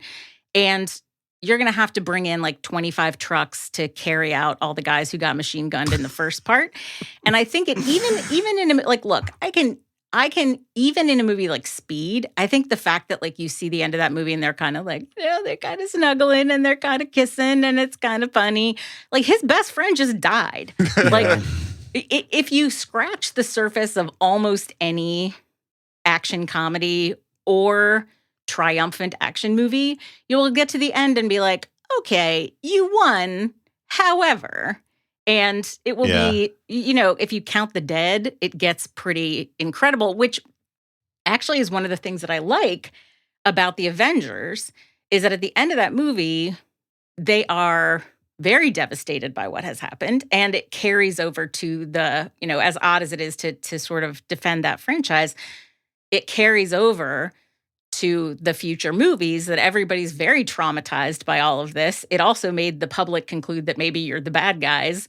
And I did like the fact that it had consequences despite the other things that kind of are going on in that franchise as it progresses. Yeah. You know what? Like that makes me think about, at the same time that was out or coming out, like just earlier, like I think was that just after Man of Steel, where it was like there's all of this generalized destruction and no one seems to care. And I feel like a lot of the stuff in the Avengers, like, I'm sure they have it all widely planned out, knowing what happened afterwards. But also it feels like a reaction to that where there's a lot of stuff about like, hey, save the civilians. Like this is what heroes are supposed to be doing in these kinds of movies rather than just like smashing people through buildings willy-nilly. The thing that comes to my mind, I know that this is widely viewed as a classic, especially among people maybe just slightly younger than me. But even when I was a kid, I could not take the second half of Home Alone. I was we watched that with Sammy not too long ago, and he had real trouble with that part where the bandits are getting beaten up. Yeah. It's supposed to be Looney Tunes violence, but these are real human beings stepping on nails, like getting hit with paint cans. I'm like, what? Why am I, what? What the fuck is this? So that's mine, I think.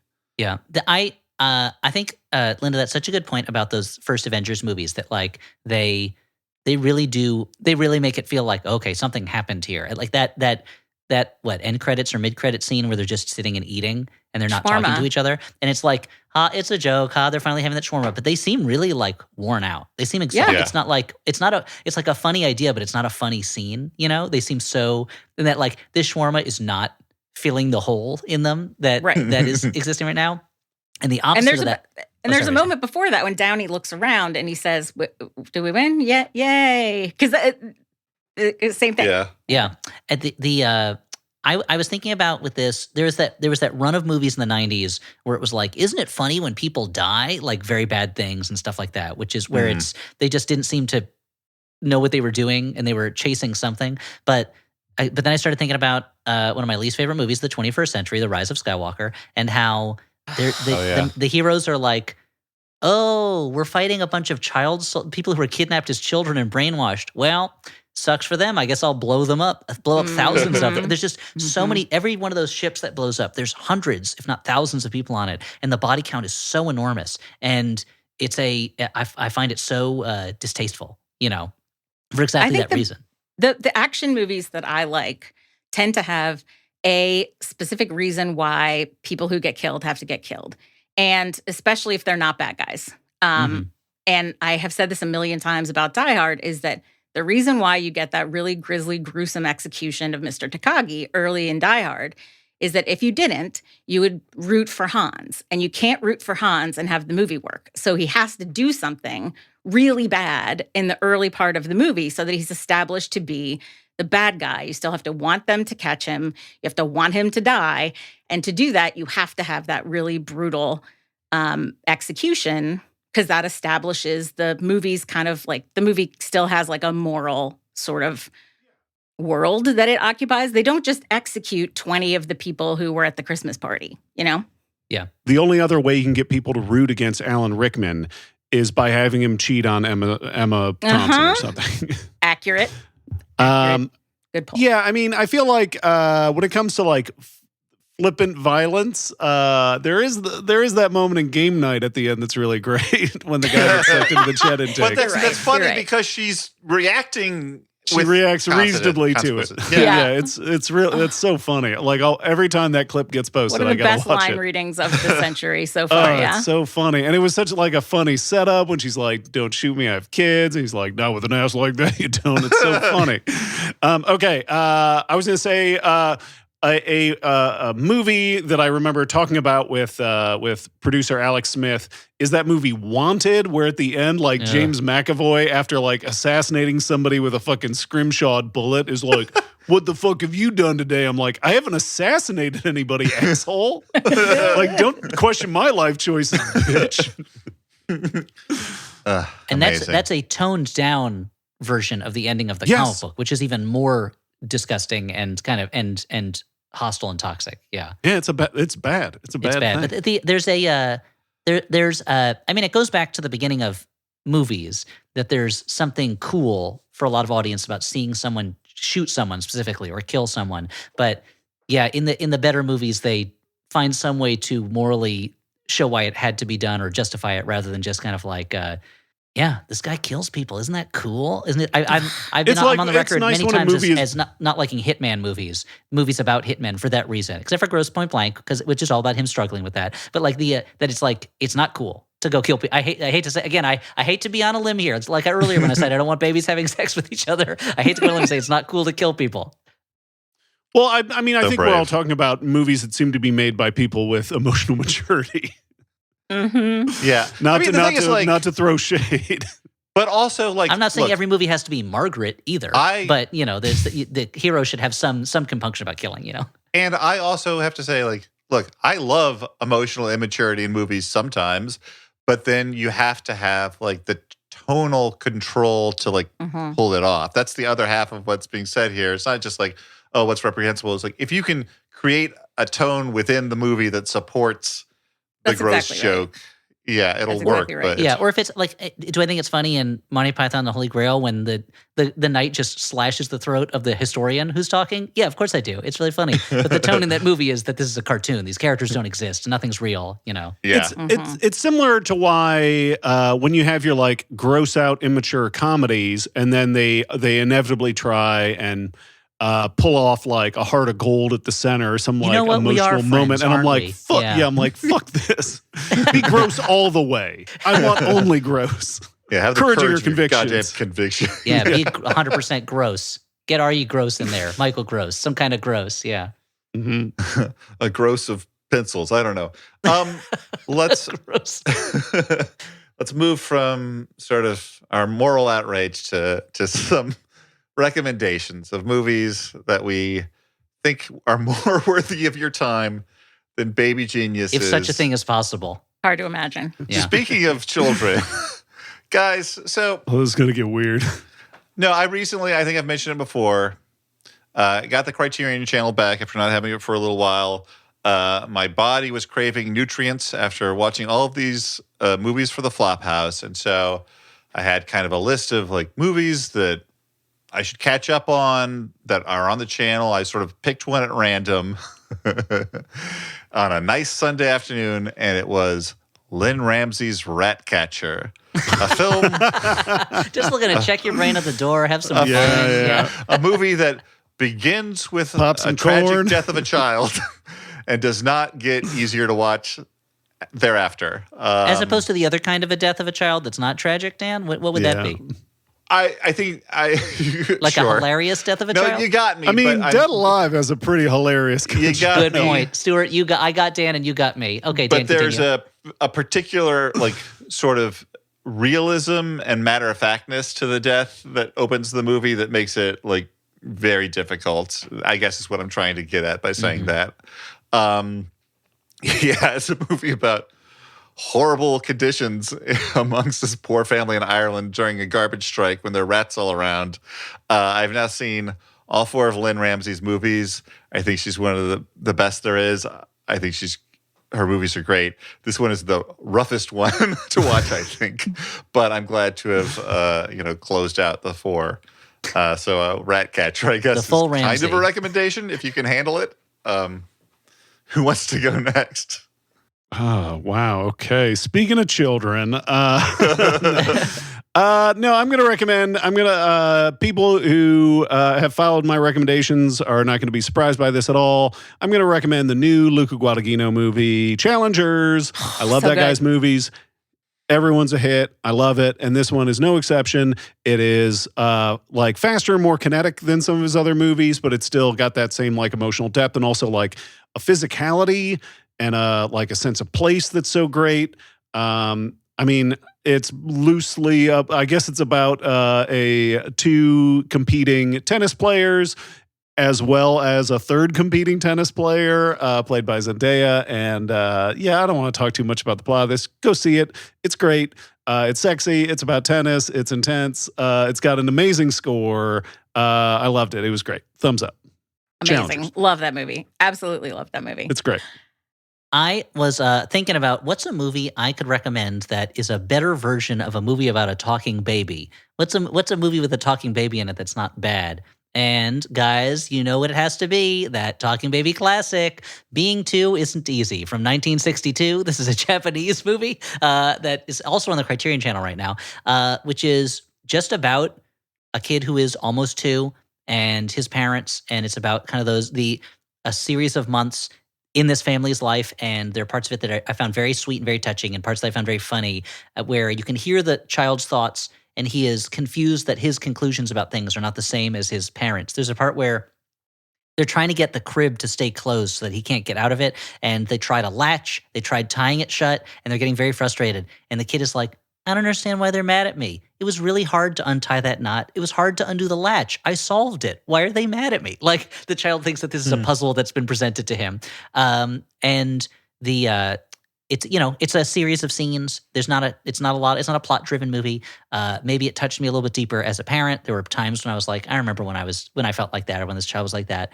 But there's some funny parts, and at the end there is a scene where, spoiler alert, the kid turns 2, and there's a part that involves him blowing out his candles that I found so beautiful and genuinely, tear-jerking. And so I would recommend it. I really loved it. It's called Being Two Isn't Easy.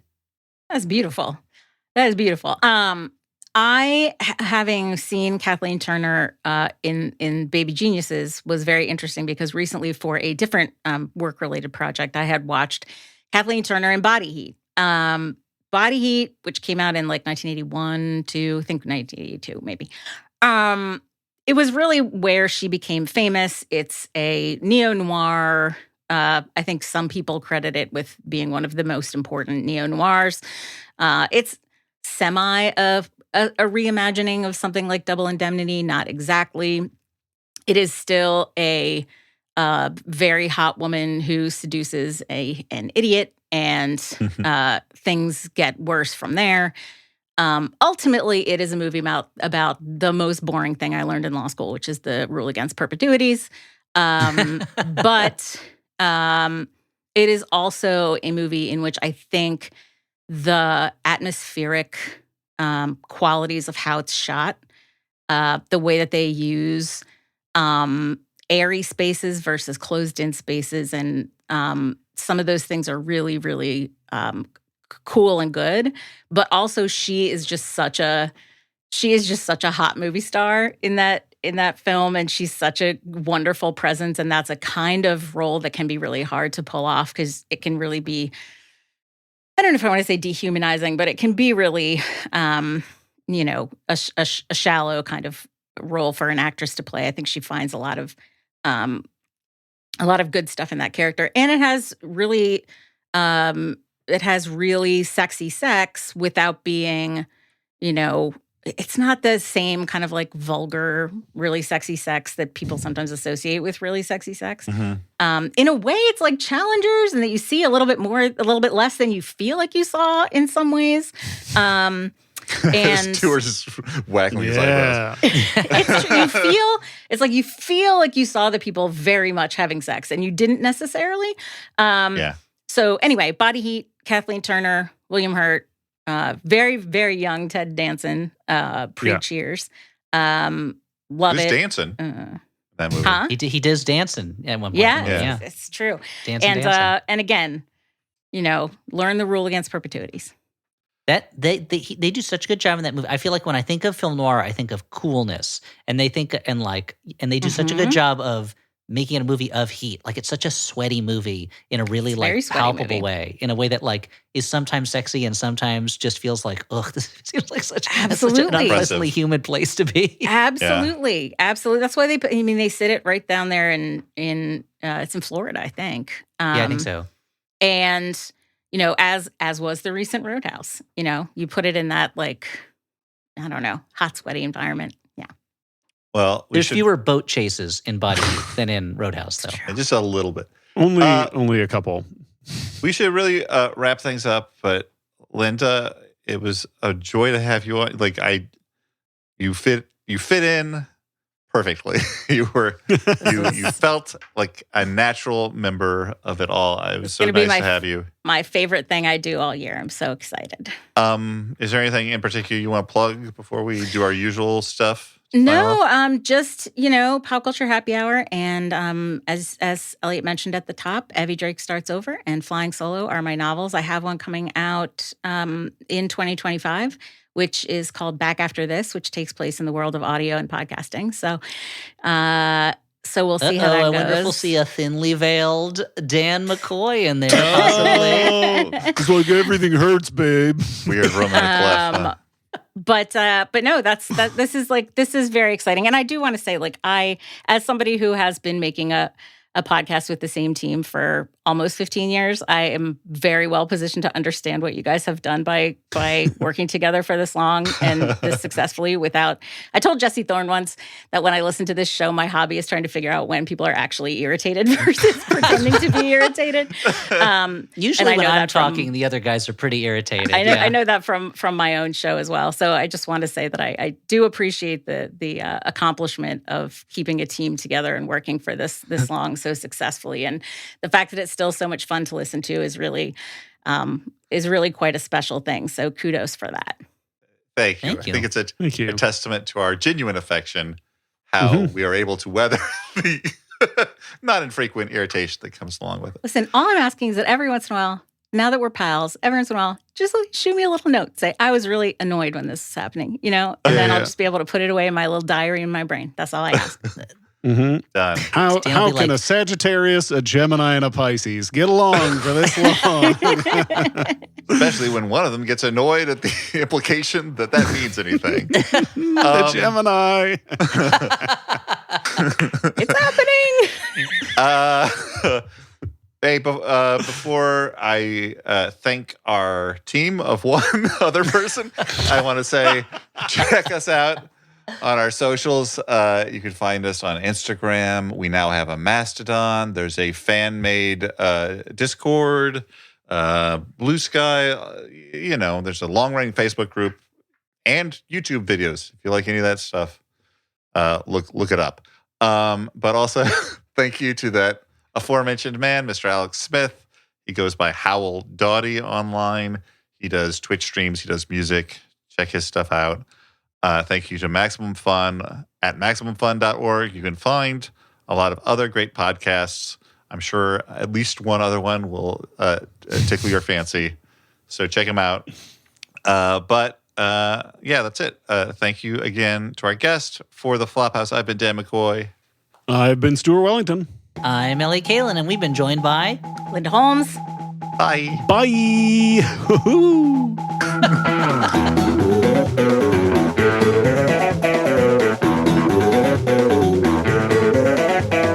So if you haven't been recording locally, now is the time to start on it.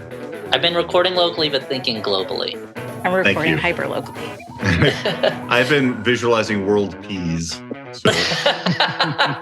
Yeah, and shaving the whales. So Dan, Maximum Fun, a worker-owned network of artist-owned shows. supported directly by you.